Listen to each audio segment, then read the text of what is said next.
आगामी 14 मई को प्रस्तावित पीसीएस परीक्षा 2023 को दृष्टिगत रखते हुए हमारे पब्लिकेशन यानी यूथ कमीशन टाइम्स ने निर्णय लिया है कि आपको जितने भी एडिशनल वाले पोर्शन थे, जैसे यूपी स्पेशल हमने आपको पूरा करा दिया है 10 घंटे की मैराथन क्लास में, उसी कड़ी को आगे बढ़ाते हुए आज हम सब देखेंगे जनसंख्या और नगरीकरण के बारे में। तो इसी एक लेक्चर में 3 से 4 घंटे में लगभग 250 क्वेश्चन हम लोग कवर करेंगे जो जनसंख्या और नगरीकरण से संबंधित है। और सबसे महत्वपूर्ण बात यह है कि ये सारे क्वेश्चन आपके उत्तर प्रदेश लोक सेवा आयोग के द्वारा ही पूछे गए हैं। ठीक है, तो ये सेशन बहुत महत्वपूर्ण होने वाला है। मैं मुकेश वर्मा आप सभी का अपने YouTube channel YCT book official पे बहुत बहुत स्वागत करता हूं। आइए आगे बढ़ते हैं और देखते हैं हम लोग आज हम लोग जो डिस्कशन करने चल रहे हैं वो जनसंख्या एवं नगरीकरण पर डिस्कस करेंगे।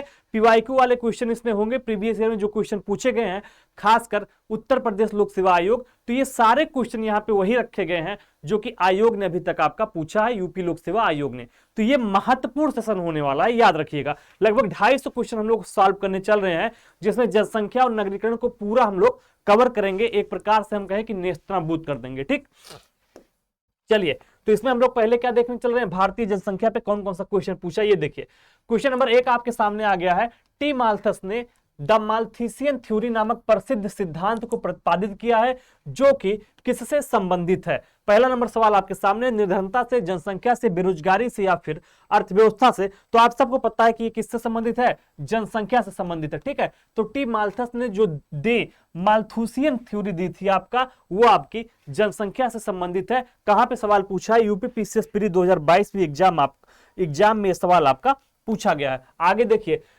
जनसांख्यिकीय लाभांश क्या है, बताइए। पूछ रहा है जनसांख्यिकीय लाभांश क्या है। 15 से 59 वर्ष की कार्यशील जनसंख्या, 14 से 50 वर्ष की कार्यशील जनसंख्या, 0 से 6 वर्ष की जनसंख्या या फिर 60 वर्ष से ऊपर की कार्यशील जनसंख्या। तो फ्रेंड्स, 15 से 59 वर्ष की जो कार्यशील जनसंख्या होती है उसी को हम लोग जनसांख्यिकीय लाभांश के नाम से जानते हैं। इस बात को आप लोग क्या करेंगे, याद रखेंगे। ठीक है, ये भी आपका यूपी पीसीएस प्री 2022 में पूछा गया। इसके अलावा यूपी पीएससी का जो एई का एग्जाम हुआ था 2011 में सवाल पूछा गया। अगला सवाल देखिए, जनगणना 2011 के अनुमानों के अनुसार भारत में निम्न में से कौन सा सर्वाधिक जनसंख्या वाला राज्य है, बताइए। इनमें से सर्वाधिक जनसंख्या वाला राज्य कौन सा है। तो आप सबको पता है कि उत्तर प्रदेश आपका सर्वाधिक जनसंख्या वाला राज्य है। लगभग कुल जनसंख्या का 16.51% जनसंख्या कहां पाई जाती है, यूपी में पाई जाती है। और यूपी की जो आबादी उस समय के हिसाब से कितनी थी, जनसंख्या के हिसाब से 19,981 करोड़ आपकी आबादी उस समय थी। ठीक है, चलिए आगे बढ़िए। 2011 की जनगणना के अनुसार किस राज्य का जनसंख्या घनत्व सबसे कम था, बताइए। 2011 की जनगणना के अनुसार किस राज्य का जनसंख्या घनत्व सबसे कम था। हिमाचल प्रदेश, अरुणाचल प्रदेश, पश्चिम बंगाल या मिजोरम। ये भी आप देख सकते होंगे प्री एग्जाम 2021 में ये सवाल आपका पूछा गया है। तो सबसे कम जनसंख्या कहां का है, जनसंख्या घनत्व 2011 के अनुसार अरुणाचल प्रदेश का। और यहीं पे अगर आपसे पूछ लेता कि सबसे ज्यादा जनसंख्या कहां की है, तो सबसे ज्यादा जनसंख्या आपका कहां का हो जाएगा, बिहार का हो जाएगा। ठीक है, क्लियर है चीजें। चलिए आगे बढ़ते हैं, देखते हैं अगला सवाल क्या है। 2011 की जनगणना के अनुसार निम्नलिखित में से भारत के किस केंद्र शासित प्रदेश में न्यूनतम लिंगानुपात पाया जाता है, बताइए। इनमें से किस केंद्र शासित प्रदेश में आपका न्यूनतम लिंगानुपात पाया जाता है। चंडीगढ़, दमन दीव, अंडमान निकोबार या Lakshadweep. UP PCS RO ARO pre 2021 में सवाल पूछा गया था।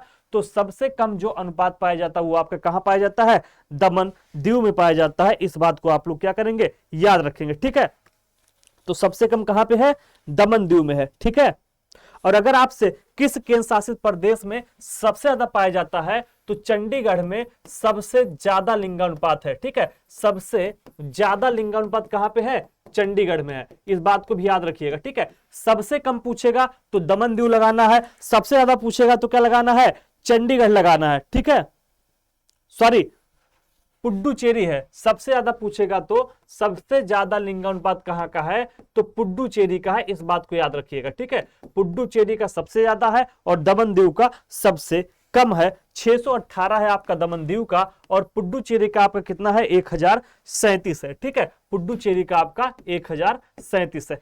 तो दो चीजें महत्वपूर्ण इस प्रश्न से आपका निकला है।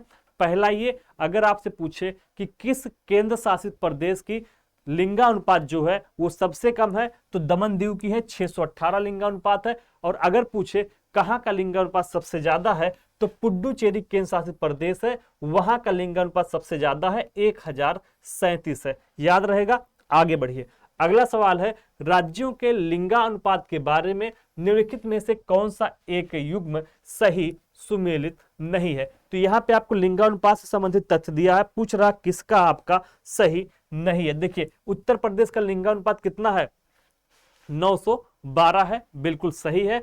महाराष्ट्र का दे रहा है आपका 900, ये आपका गलत है, ठीक है। बिहार का लिंगानुपात 918 है, पश्चिम बंगाल का 950 है, जबकि महाराष्ट्र का एक्चुअल लिंगानुपात जो है वो आपका 929 है, ठीक है। यहां पे 900 दिया है, लेकिन कितना होगा, 929। यूपी पीसीएस स्टाफ नर्स की परीक्षा हुई थी 2021 में, सवाल पूछा गया है।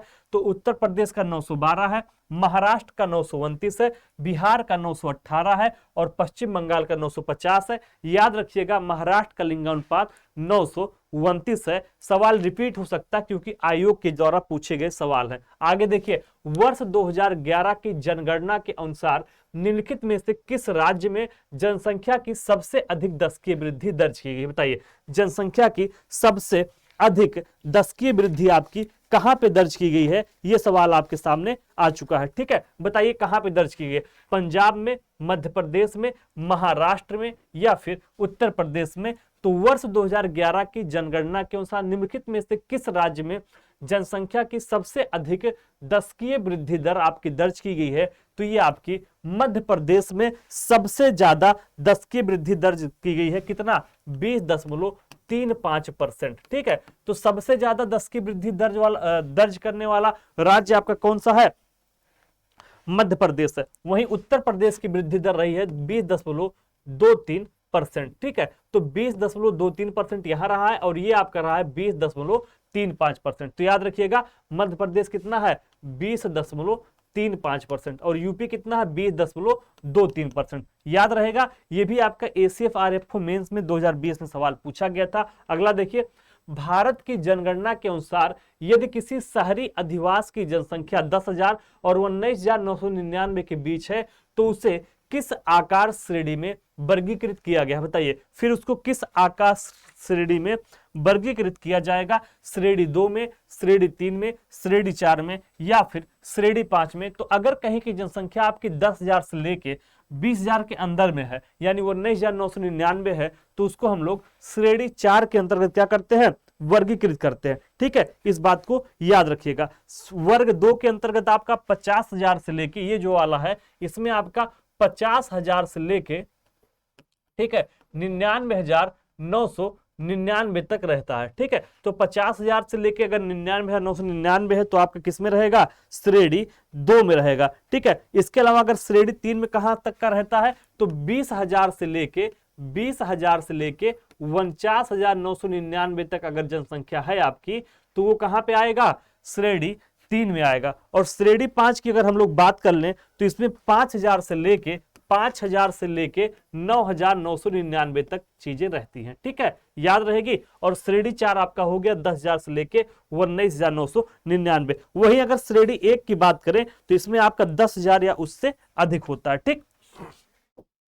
चलिए, अगला है आपका 9वां सवाल है, वर्ष 2011 की जनगणना के अनुसार निम्नलिखित में से भारत के किस जिले में अधिकतम लिंगा अनुपात अंकित किया गया, बताइए। भारत के किस जिले में अधिकतम लिंगा अनुपात आपका अंकित किया गया है, ये आपसे पूछ रहा है। माहे जिला, अल्मोड़ा, अलवर या फिर तंजावर। 9 नंबर सवाल आपके सामने है। 2011 की जनगणना के अनुसार निम्नलिखित में से भारत के किस जिले में, ठीक है, अधिकतम लिंगा अनुपात अंकित किया गया है, तो वो जिला आपका कौन सा है, माहे जिला है। कहां का है, पुडुचेरी का है, ठीक है। इस जिले का लिंगानुपात कितना है, तो 1176 है। याद रखिएगा कि इस जिले का लिंगानुपात आपका 1176 है। वहीं आपका जो अल्मोड़ा जिला है उत्तराखंड का, ठीक है, अल्मोड़ा, यहां का लिंगानुपात 1139 है। तो याद रहेगा 1139 यहां का लिंगानुपात है। और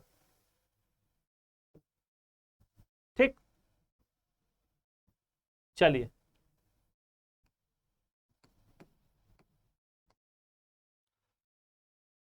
देखिए ये भी आपका यूपी पीसीएस का एसीएफआरएफओ मेंस में सवाल पूछा गया था। ठीक, आगे बढ़िए। वर्ष 2011 की जनगणना के अनुसार निम्नलिखित में से किस राज्य में महिला साक्षरता सबसे कम थी? बताइए, इनमें से किस राज्य में महिला साक्षरता आपकी सबसे कम थी? 10 नंबर सवाल आपके सामने है। मिजोरम, नागालैंड, त्रिपुरा या फिर सिक्किम, इनमें से किस राज्य में महिला साक्षरता जो है वो सबसे कम थी? तो ऑप्शन आपका सही हो जाएगा डी, सिक्किम की जो महिला साक्षरता दर है वो आपका सबसे कम थी। याद रखिएगा इस बात को कि सिक्किम का आपका सबसे कम था। ठीक है,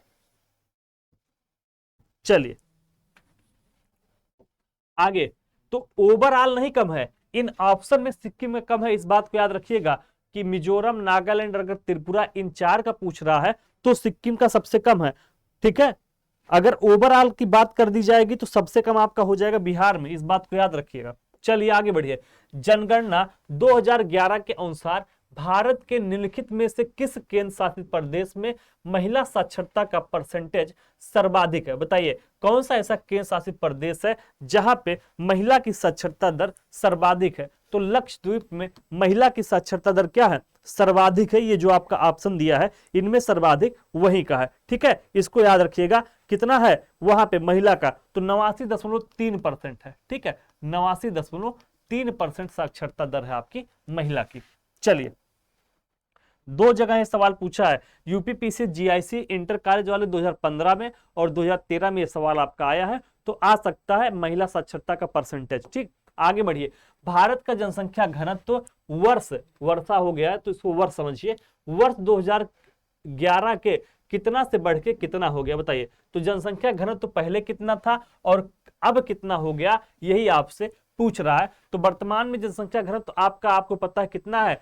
382 है। ठीक है, 382 है और पहले कितना था?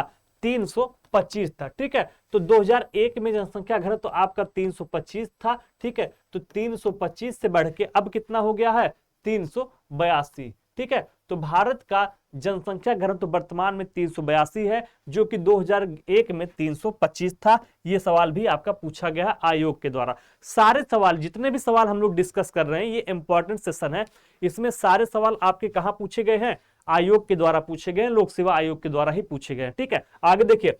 भारत में जन्म के समय जीवन प्रत्याशा कितनी है? बताइए, भारत में जन्म के समय जीवन प्रत्याशा कितनी है? तो 65 से 70 वर्ष के मध्य में भारत में जीवन की प्रत्याशा मानी जाती है। ठीक है, 65 से 70 वर्ष के मध्य में। ठीक, आगे।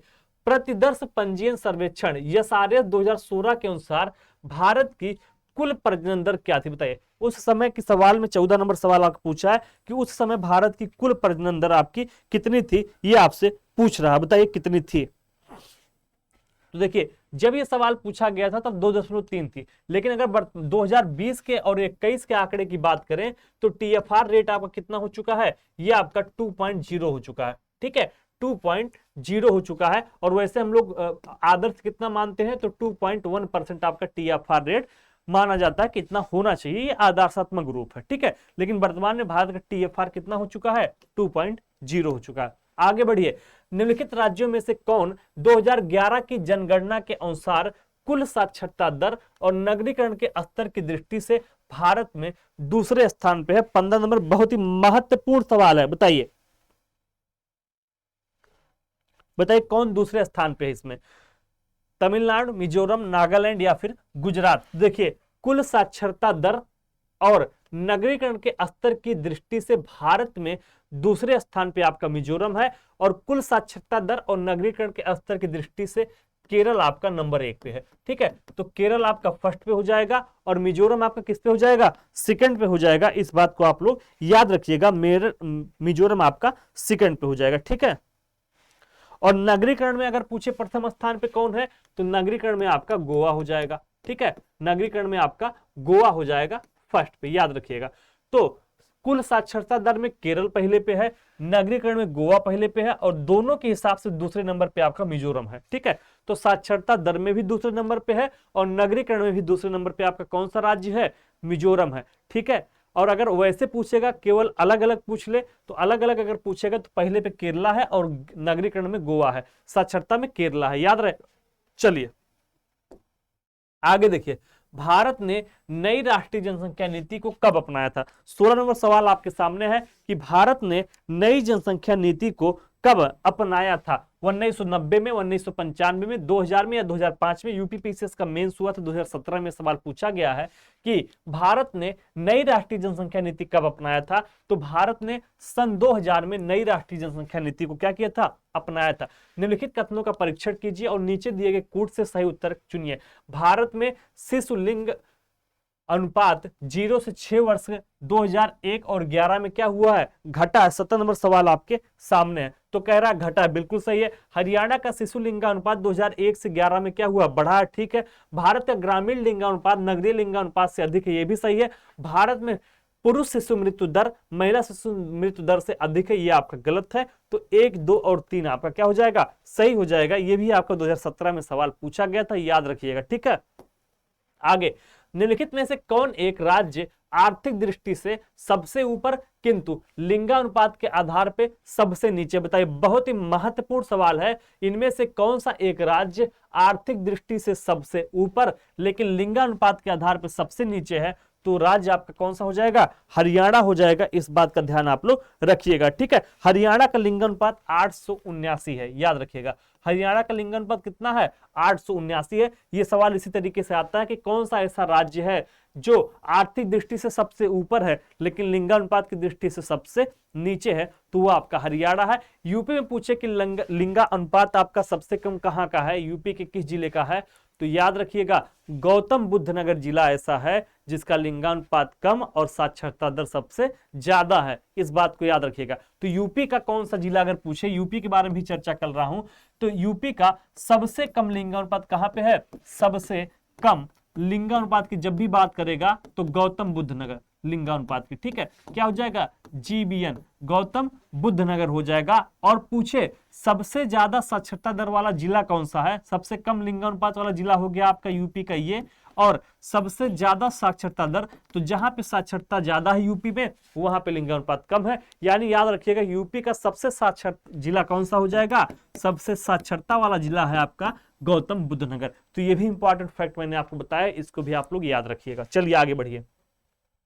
2011 की जनगणना के अनुसार निम्न में से किस राज्य में जनसंख्या में कमी आई? बताइए, 2011 की जनगणना के अनुसार निम्न में से किस राज्य में जनसंख्या में कमी आई है? नागालैंड, मणिपुर, त्रिपुरा या फिर सिक्किम? 19 नंबर सवाल आपके सामने, बताइए किसके जनसंख्या में कमी आई है? तो नागालैंड की जनसंख्या में कमी आई है, ठीक है। याद रखिएगा कि नागालैंड की जनसंख्या में क्या आई है? कमी आई है। मोस्ट इंपॉर्टेंट सवाल है, पूछ सकता है, ठीक।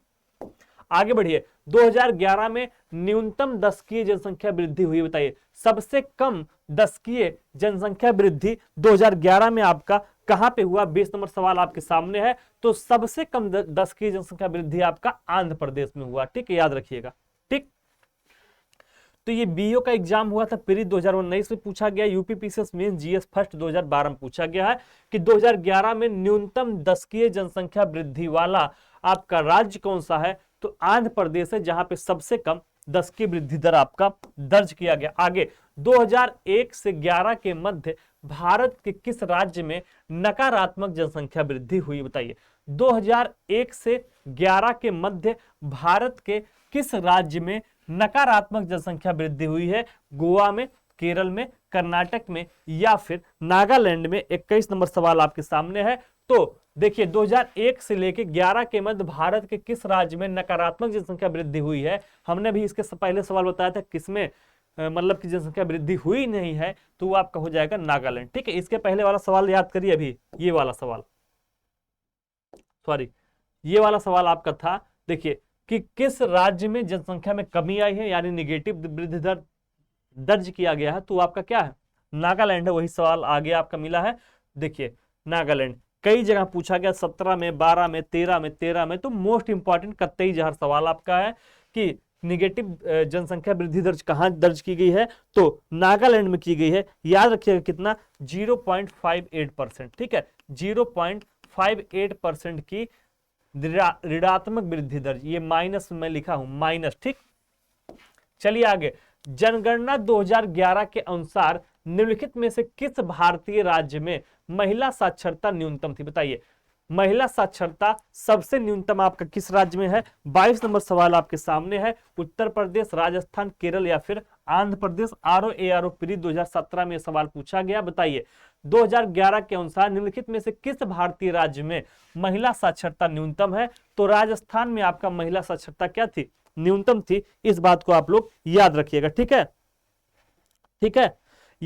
भारत की साक्षरता महिला कितनी है? तो 64.9% भारत की साक्षरता दर है। किसकी? महिला की। ठीक है, तो भारत में महिला की साक्षरता दर कितनी है? 64.9% है। इस बात को याद रखिएगा।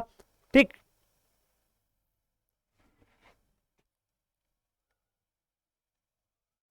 चलिए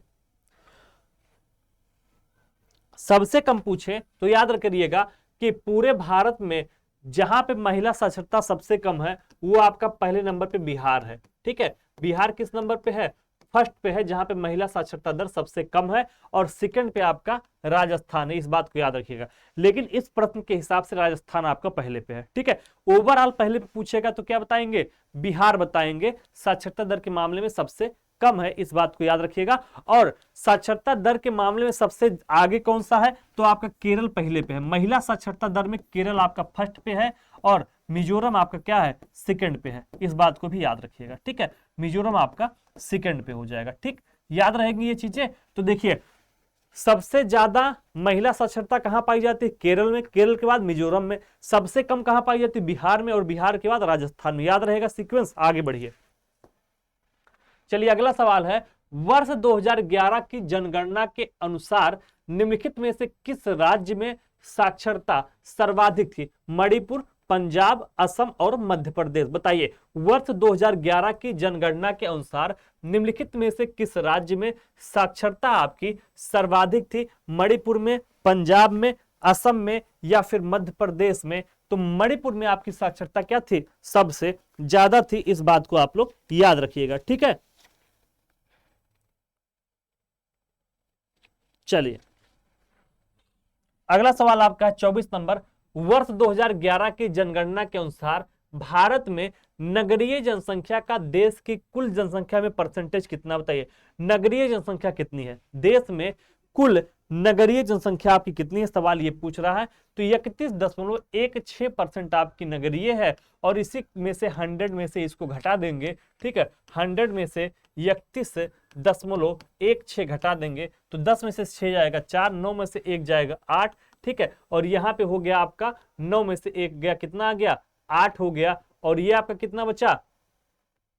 ये भी आपका 9 बचा, ये हो गया 8। तो 68.8% आपकी क्या हो जाएगी? ग्रामीण जनसंख्या हो जाएगी। ठीक है, क्या हो जाएगी? ग्रामीण जनसंख्या हो जाएगी। ठीक है, याद रहेगा ये चीज। तो जनसंख्या के परसेंटेज के अनुसार 31.1% आपकी कैसी जनसंख्या है? नगरीय है। वहीं पे ग्रामीण जनसंख्या कितनी है? 68.84% आपकी क्या हो जाएगी? ग्रामीण हो जाएगी। इस बात को आप लोग याद रखिएगा। ठीक, चलिए अगला सवाल देखिए, 2011 की भारत की जनगणना के लिए निम्नलिखित में से कौन सा आदर्श वाक्य उपयोग किया गया था? बताइए our future our country, our country our census, people of India our census, our census our future. 25 number सवाल आपके सामने है। तो इसका थीम क्या था? 2011 की जनगणना का आपसे पूछ रहा है कि आदर्श वाक्य क्या था? तो ये था कि आवर सेंसस, ठीक है, हमारी जनगणना हमारा भविष्य। इसको हिंदी में कहते हैं हमारी जनगणना हमारा भविष्य। ठीक है, हमारी जनगणना हमारा भविष्य। ठीक है, याद रहेगा। तो आवर सेंसस आवर फ्यूचर हो जाएगा। इसी कहते हैं हमारी जनगणना हमारा भविष्य। याद रखिएगा। ठीक, चलिए आगे बढ़िए। दिया कि 2011 की जनगणना के अनुसार भारत की जनसंख्या विश्व की जनसंख्या का कितना परसेंट है? बताइए भारत की जो जनसंख्या है वो विश्व की जनसंख्या का कितना परसेंट है? तो भारत विश्व की जनसंख्या का 70.31% है। इस बात को आप लोग याद रखिएगा। ठीक है, 70.31%। वही अगर कुल भूभाग की बात करें तो विश्व के भूभाग का 2.4% भारत के पास भूभाग है। ठीक है, भूभाग है। तो जनसंख्या कितनी है? 70.31%। और भूभाग कितना विश्व का? 2.4%। चलिए कई जगह सवाल पूछा है, अपना आयोग ही पूछा, आरओ में पूछा 2016 में, यूपी पीसीएस प्री री एग्जाम 2015 में, यूपी पीसीएस प्री 2012 में, तो कई जगह सवाल आया है। आगे देखिए, राष्ट्रीय जनसंख्या नीति 2000 के अंतर्गत जनसंख्या में स्थिरता प्राप्त करने का लक्ष्य 2045 से बढ़ा के कब तक कर दिया गया है? तो जनसंख्या में जो स्थिरता प्रदान करना है वो लक्ष्य आपका 2055 कर दिया गया है, 60, 65 या फिर 70। तो 2045 से बढ़ा के इसको क्या कर दिया गया है? 2070 कर दिया गया है कि तब तक हम लोग स्थिरता प्राप्त करेंगे। तो इसको 2070 आपका कर दिया गया है। यूपी यूडीए एलडीए प्री में और 14 में आपका यूपी पीसीएस मेंस में सवाल पूछा गया है। तो जो जनसंख्या में स्थिरता प्राप्त करना है वो लक्ष्य अब 2045 से बढ़ा के कब तक कर दिया गया है? 2070 में। और 2070 में ही भारत ने खुद को कार्बन न्यूट्रल घोषित करने का भी लक्ष्य रखा है। ठीक है, तो भारत ने कब तक कार्बन न्यूट्रल घोषित करने का लक्ष्य रखा है? 2070 तक कार्बन न्यूट्रल होने का लक्ष्य भारत ने रखा है, ये बात भी याद रखिएगा। आगे बढ़िए, निम्नलिखित में से कौन सा बिंदु राष्ट्रीय जनसंख्या नीति के अंतर्गत निर्मित 10 वर्षीय कार्य योजना का अंग नहीं है? 28 नंबर सवाल आपके सामने है, पूछ रहा इनमें से कौन सा ऐसा है जो कि जनसंख्या नीति के अंतर्गत निर्मित 10 वर्षीय कार्य योजना का अंग नहीं है? स्वयं सहायता समूहों की उच्चतर संलग्नता, मतलब कि जागरूकता में जो स्वयं सहायता समूह है उनको संलग्न करना, उनकी भागीदारी बढ़ाना, ये आपका शामिल है। निःशुल्क एवं अनिवार्य प्रारंभिक शिक्षा भी आपका शामिल है। विवाह एवं गर्भधारण का अनिवार्य पंजीकरण भी शामिल है। ऐसे पुरुषों के लिए विशेष पुरस्कार जो अन्य परिवार नियोजन उपायों का उपयोग करते हैं, ये आपका इसमें शामिल नहीं है। बाकी सारे आपके शामिल है। आगे बढ़िए, भारत में प्रथम नियमित जनगणना किस वर्ष हुई थी? तो आप सब जानते होंगे कि भारत में प्रथम नियमित जनगणना 1881 में हुई थी, लॉर्ड रिपन के शासनकाल में। ठीक है, रिपन के शासनकाल में पहली आपकी विधिवत या नियमित जनगणना हुई थी 1881 में। वैसे कब हुआ था? तो लॉर्ड मेयो के शासनकाल में हुआ था, ये भी आपको पता होगा। ठीक है, 1872 में आपकी पहली जनगणना हुई थी, किसके शासनकाल में? लॉर्ड मेयो के शासनकाल में। लेकिन जब भी आपसे पूछे कि नियमित जनगणना कब प्रारंभ हुई, तो लॉर्ड रिपन के शासनकाल में 1881 में आपका ये प्रारंभ हुआ था। ठीक है, याद रखिएगा। स्थानीय स्वशासन का जनक भी किसको कहा जाता है? रिपन को ही कहा जाता है। ठीक है, स्थानीय स्वशासन का जनक भी किसको कहा जाता है? रिपन को कहा जाता है, ये बात भी आप लोग याद रखिएगा। आगे बढ़िए, वर्ष 2011 की जनगणना के अनुसार ग्रामीण जनसंख्या का सबसे अधिक अनुपात किस राज्य में है? पूछ रहा कि ग्रामीण जनसंख्या का सबसे अधिक अनुपात आपका किस राज्य में है? तो बताइए, बिहार में, राजस्थान में, मध्य प्रदेश में या हिमाचल में? यूपी लोअर का एग्जाम हुआ था 2015 में, सवाल आया है, तो याद रखिएगा, महत्वपूर्ण सवाल है। ग्रामीण जनसंख्या का सबसे अधिक अनुपात किस राज्य में है? अगर ये सवाल पूछेगा तो हिमाचल प्रदेश लगाइएगा। सबसे ज्यादा ग्रामीण जनसंख्या आपकी हिमाचल प्रदेश में है। ठीक है, याद रहेगा।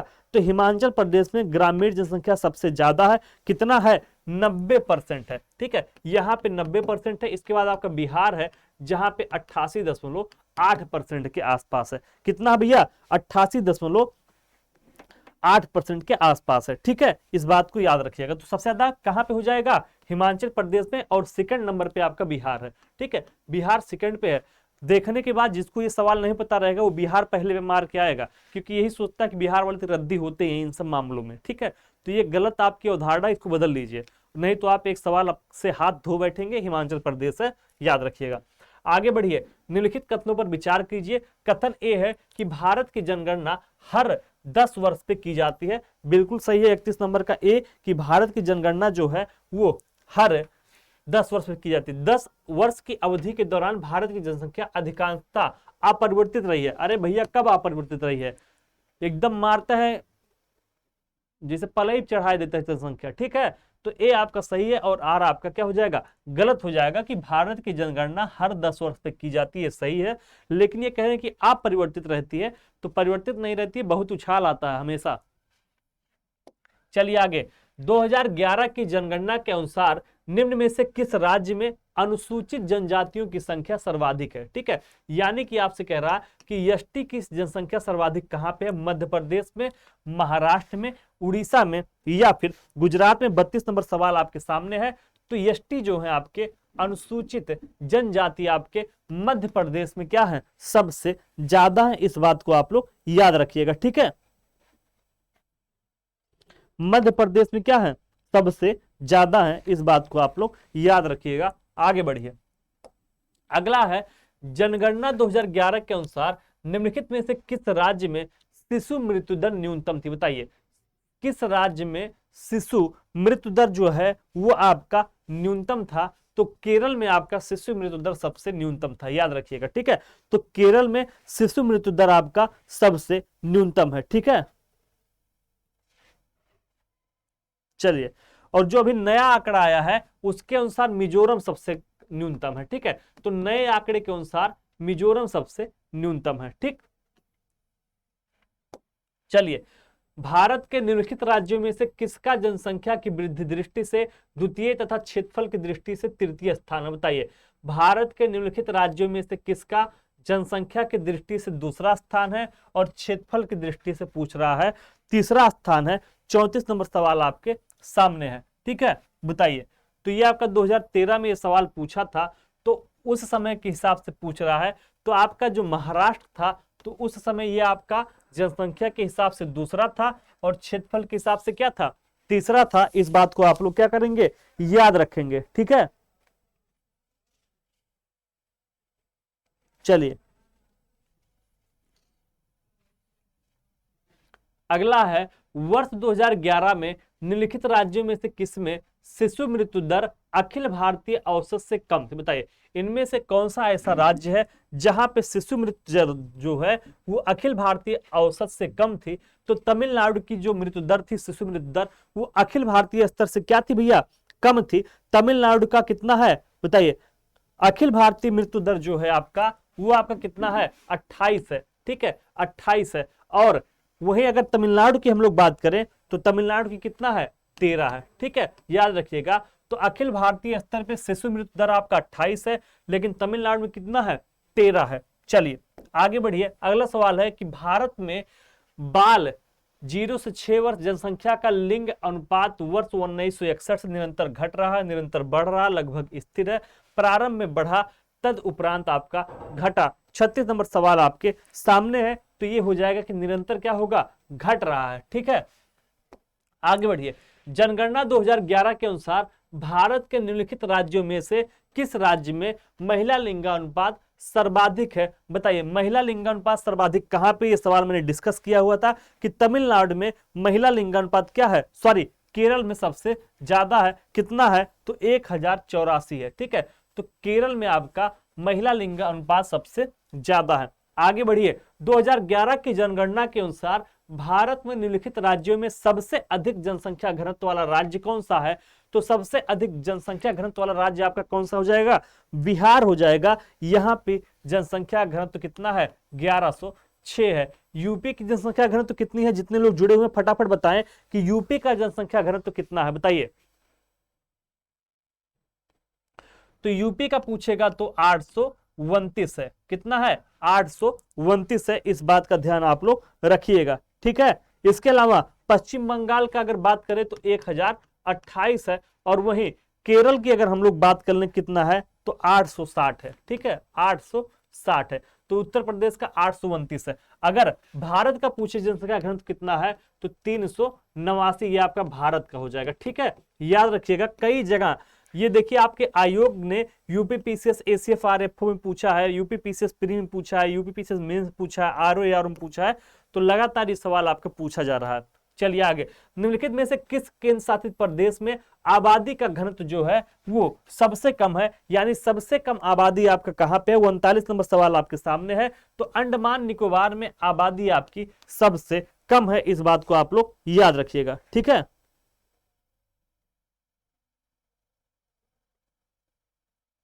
चलिए, तो सबसे कम जनघनत्व यहीं पे है। सबसे ज्यादा पूछ ले कहां पे होगा? तो दिल्ली में होगा, ठीक है।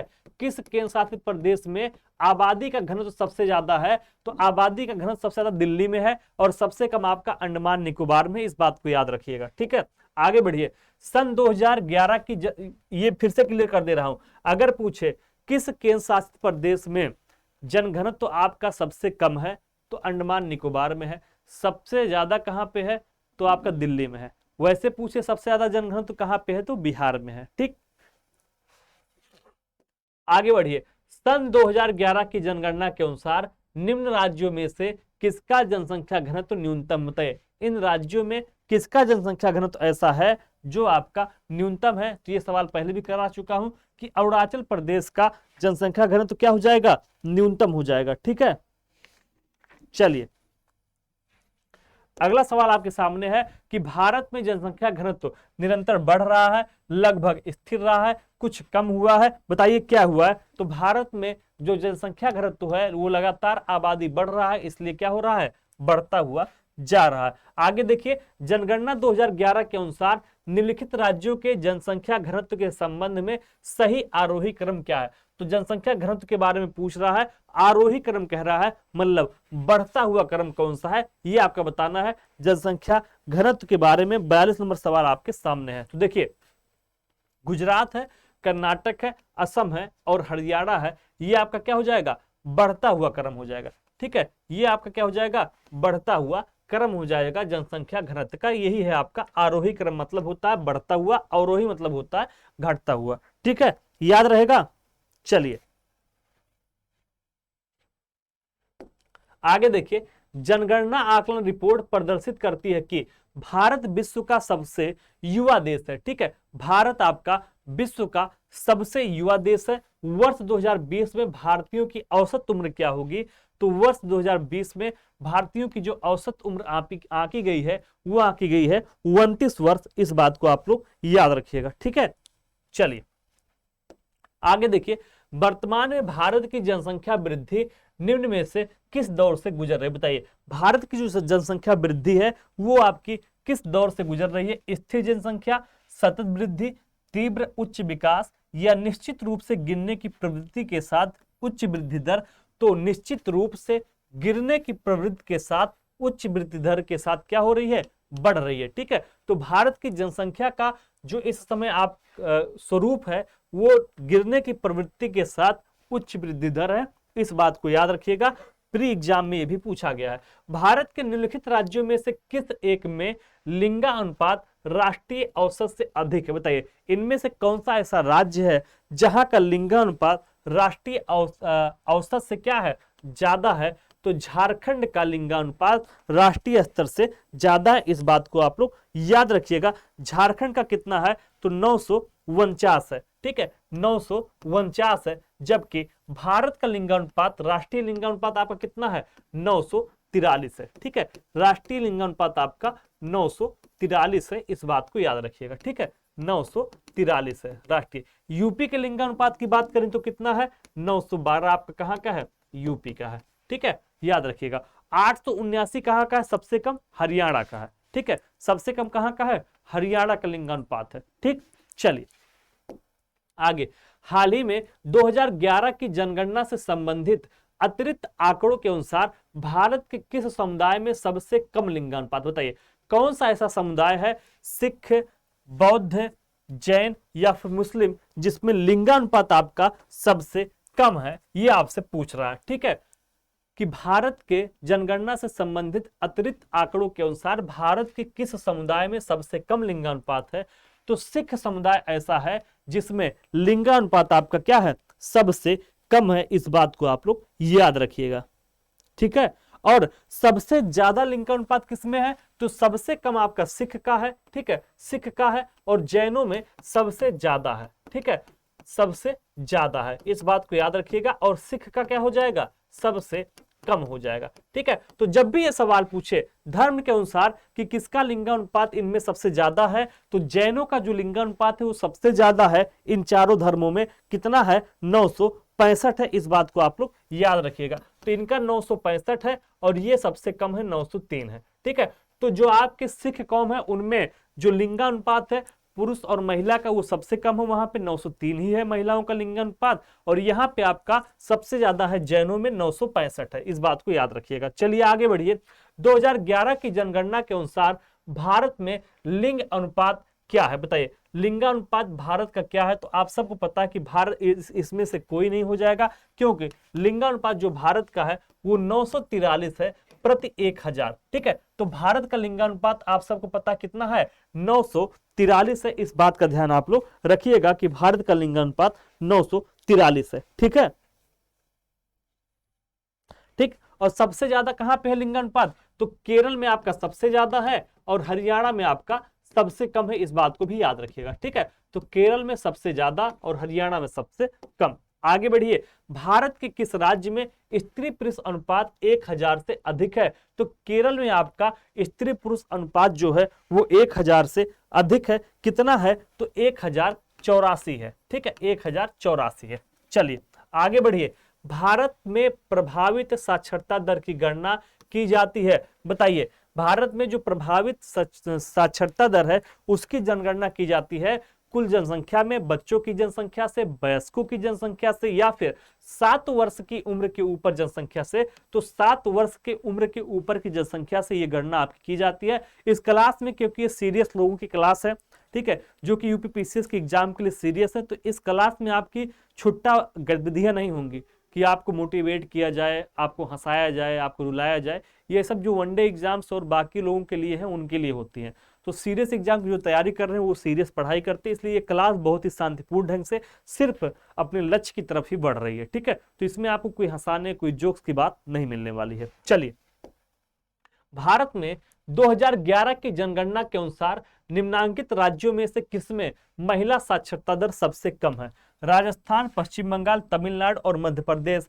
तो महिला साक्षरता दर सबसे कम कहां पे है? मैंने ये सवाल आपको पहले भी कराया है कि राजस्थान में है सबसे कम, ठीक है। राजस्थान में आपका सबसे कम, इस ऑप्शन के हिसाब से अगर देखेंगे तो राजस्थान में सबसे कम हो जाएगा।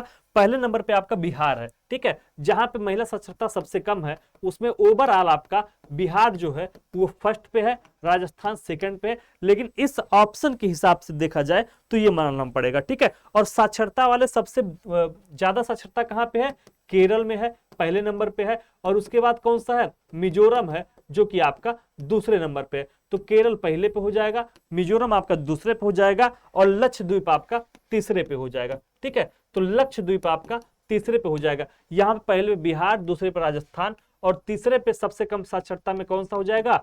झारखंड हो जाएगा, ठीक है, झारखंड हो जाएगा, याद रखिएगा। चलिए, निम्नलिखित राज्यों में से किसमें 2011 के जनगणना के अनुसार पुरुष और स्त्री के साक्षरता के प्रतिशत दरों में न्यूनतम अंतर? बताइए, निम्नलिखित राज्यों में से किसमें 2011 की जनगणना के अनुसार पुरुष और स्त्री की साक्षरता के परसेंट दरों में सबसे कम अंतर किसमें है? 51 नंबर सवाल आपसे यही पूछ रहा है। तो मेघालय में ये अंतर जो है वो आपका सबसे कम मिलता है, ठीक है। कितना है? 76% यहाँ पे पुरुषों की है, ठीक है, 76% किसकी है? पुरुष की साक्षरता। वही महिला की अगर बात करें तो लगभग 72.9% है, ठीक है, 72.9% आपकी महिला की है। तो यहाँ का जो डिफरेंस है, जो आपका अंतर है, वो आपका सबसे कम है, इस बात को याद रखिएगा। चलिए आगे बढ़िए, अधोलिखित राज्यों में से किसमें 2001 से 11 के बीच सर्वाधिक साक्षरता वृद्धि दर्ज की गई? बताइए, 1 से 11 के बीच सबसे ज्यादा साक्षरता वृद्धि किस राज्य में दर्ज की गई है? 52 नंबर सवाल आपका है। तो बिहार में ही सबसे कम था, बिहार में ही सबसे ज्यादा आपका दर्ज किया गया। तो जो सबसे गरीब होगा, अगर वो अमीर बनेगा तो उसका जो परसेंटेज होगा वो सबसे ज्यादा होगा। कोई 1000 रुपया कमाता है और 10,000 कमाने लगा तो सोचिए कितना बढ़ गया है, 10 गुना बढ़ गया है। लेकिन कोई 5 लाख कमाता है और 6 लाख कमाने लगा तो गुने में तो अंतर कम है ना। तो इसलिए बिहार का ही सबसे ज्यादा है। आगे, 2011 में देश के निम्नलिखित राज्यों में से साक्षरता दर सबसे कम किसमें थी? बताइए, 2011 में इनमें से किस राज्य में साक्षरता दर आपकी सबसे कम थी? तो बिहार में सबसे कम है। आप सबको पता है कि सबसे कम किसमें है? बिहार में है, ठीक। चलिए आगे, जनगणना 2011 के अनुसार निम्नलिखित राज्यों में से किस राज्य में पुरुष और महिला साक्षरता दर में अधिकतम अंतर है? तो पुरुषों में और महिला की साक्षरता दर में सबसे कम अंतर वाला अभी एक सवाल मिला था आपको, ठीक है, सबसे कम अंतर वाला एक सवाल मिला था जो आपका मेघालय था, ठीक है, याद कर लीजिएगा। सबसे कम अगर पूछे कि पुरुष साक्षरता और महिला साक्षरता के बीच में जो अंतर है वो सबसे कम किस राज्य का है? तो मेघालय का है। और अब जो सवाल पूछ रहा है कि साक्षरता दर सबसे कम थी, ये भी आपका हो गया। अब सवाल पूछ रहा है किस राज्य में पुरुष और महिला साक्षरता दर में अधिकतम अंतर है? 54 नंबर सवाल आपका ये पूछ रहा है। तो सबसे ज्यादा अंतर अगर पूछेगा तो कहां पे है? यूपी में है, जहां पुरुष और महिला की साक्षरता दर में अधिकतम अंतर है, ठीक है। यहाँ पे पुरुषों की साक्षरता 77.3 है, वहीं महिला की 57.2 है। ठीक है, तो पुरुषों की 77.3% है और वहीं पे महिला की आपकी 57.2% है। तो सबसे ज्यादा अंतर किसमें हो जाएगा? उत्तर प्रदेश में। और अगर आपका सबसे कम अंतर पूछेगा तो मेघालय में। ठीक है, तो सबसे ज्यादा आपका उत्तर प्रदेश में और सबसे कम पूछेगा तो किसमें हो जाएगा? मेघालय में, जहां पे 2% से भी कम अंतर है। वहीं यूपी में 20% से ज्यादा अंतर है। इस बात का ध्यान आप लोग रखिएगा। फिर से कह रहा हूं, पूछे कि किस राज्य में पुरुष और महिला साक्षरता दर में सबसे ज्यादा अंतर है, तो यूपी में। और पूछे सबसे कम अंतर किस राज्य में है, पुरुष और महिला साक्षरता के बीच में सबसे कम अंतर किस राज्य में है, तो आप बताएंगे मेघालय में। चीजें क्लियर हैं? तो एकदम क्रिस्टल क्लियर करते हुए चीजों को चलिएगा, क्योंकि ये एग्जाम आपका पीसीएस का होने वाला है। भारत में अंग्रेजों के समय में प्रथम जनगणना कब हुई थी? बताइए। तो लॉर्ड मेयो के शासनकाल में हुई थी। 1872 में हुआ था पहली बार जनगणना आपके भारत में। पूछे विधिवत जनगणना कब चालू की गई? तो 1881 में चालू की गई थी आपकी नियमित जनगणना रिपन के शासनकाल में। ठीक है, रिपन को ही स्थानीय स्वशासन का जनक भी कहा जाता है। इस बात को भी आप लोग याद रखिएगा। तो लॉर्ड मेयो के कार्यकाल में 1872 में प्रथम जनगणना हुई और रिपन के काल से आपकी नियमित जनगणना चालू हुई 1881 से। इस बात को आप लोग क्या करेंगे? याद रखेंगे। और हर 10 वर्ष पे ये जनगणना आपकी तरफ से की जाती है। ठीक है, 10 वर्षों के अंतराल पे। चलिए, निम्नलिखित जनगणना वर्षों में किसे भारत के जननांकीय इतिहास में महान विभाजक के रूप में जाना जाता है? बताइए। महान विभाजक के रूप में आपका 1921 को जाना जाता है। इस बात को आप लोग याद रखिएगा। ठीक है, तो महान विभाजक वर्ष के रूप में किसको जानते हैं? 1921 को आपका महान विभाजक वर्ष के रूप में जाना जाता है। ठीक है, क्यों जाना जाता है? क्योंकि यह एकमात्र ऐसा दशक था जब जनसंख्या में आपकी गिरावट दर्ज की गई थी। ठीक है, तो इसी दशक में केवल आपकी गिरावट दर्ज की गई थी, इसीलिए इसको महान विभाजक वर्ष कहते हैं। 1911 से लेकर 1921 की जो जनसंख्या आपकी थी, 1911 से 1921 के दौरान, तो 21 में जब हुई तो उसमें क्या की गई थी? गिरावट दर्ज की गई थी, इसीलिए इसको महान विभाजक वर्ष के रूप में जाना जाता है। देख सकते हैं कि कितनी बार ये आपका सवाल आयोग के द्वारा पूछा गया। आगे बढ़िए। 2011 की जनगणना के अनुसार अनुसूचित जनजाति के संदर्भ में निम्नलिखित राज्यों का आरोही क्रम कह रहा है, मतलब बढ़ता हुआ क्रम आपको बताना है। ठीक है, बढ़ता हुआ क्रम बताना है किसके बारे में? अनुसूचित जनजाति यानी एसटी की जनसंख्या के बारे में आपको बढ़ते हुए क्रम की चर्चा करनी है। तो इसमें आपका हो जाएगा अरुणाचल प्रदेश, उसके बाद हो जाएगा मिजोरम, मिजोरम के बाद नागालैंड और नागालैंड के बाद क्या हो जाएगा? मेघालय हो जाएगा। ये आपका बिल्कुल सही हो जाएगा। कौन सा? 57 का डी। ठीक है, चलिए आगे बढ़ते हैं और देखते हैं अगला सवाल क्या है। भारत में जनसंख्या में दशकीय वृद्धि सर्वाधिक कब रही? बताइए।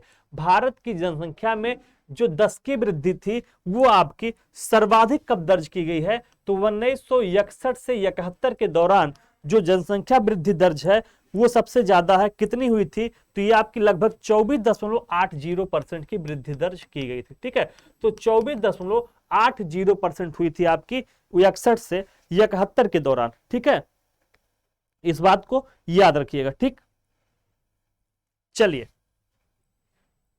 अगला सवाल है कि निम्नलिखित जनगणना दशकों में से किसमें जनसंख्या परिवर्तन का न्यूनतम प्रतिशतांश किया गया था? ठीक है, तो सबसे कम आपकी कब बढ़ी है? अगला सवाल आपसे ये पूछ ले रहा है। तो 2001 से लेके 11 के दौरान आपका सबसे कम बढ़ा है। इसमें आपका 1 से 11 के दौरान कितना बढ़ा है? केवल 17.7%। ठीक है, 17.7% बढ़ा है। इस बात को याद रखिएगा। और अभी आपने अधिकतम वाला पढ़ा है 61 से 71 के दौरान आपका अधिकतम बढ़ा था कितना? 24.80% बढ़ा था। ठीक, चलिए जनगणना 2011 के अनुसार भारत की सकल ठीक है प्रजननता दर यानी टीएफआर रेट क्या है? बताइए। 2011 की जनगणना के अनुसार भारत का जो टीएफआर रेट है वो आपका 2.4% है। ठीक है, 2.4% है, जो वर्तमान में आ गया है 2.0%। और जो हम लोग मानते हैं, जो मानक होता है वो आपका 2.1% टीएफआर होना सबसे उचित माना जाता है। ठीक है, याद रखिएगा ये सब चीजें। जनगणना 2011 के अनुसार 14 वर्ष से कम आयु वालों की संख्या सकल आबादी का कितना परसेंट है? बताइए 14% से जो कम आयु के हैं वो टोटल जनसंख्या का कितना परसेंट है? तो 31% है। ठीक है, जो कि 14 वर्ष की कम से कम आयु वाले हैं पूरी आबादी के 31% है। आगे बढ़िए, वर्ष 2001 से 11 के दौरान जनसंख्या की दशकीय वृद्धि दर सर्वाधिक रही है। सबसे ज्यादा जनसंख्या आपकी कहां पे बढ़ी है, ये सवाल आपसे पूछ रहा है, इंपॉर्टेंट सवाल है। तो बिहार की जो दशकीय वृद्धि दर है वो क्या है? सबसे ज्यादा रही है। कितनी? 24.42% रही है। 24.42% आपकी रही है बिहार की। ठीक है, आगे बढ़िए, भारत में दशक 2001 से 11 में जनसंख्या की वृद्धि दर क्या थी?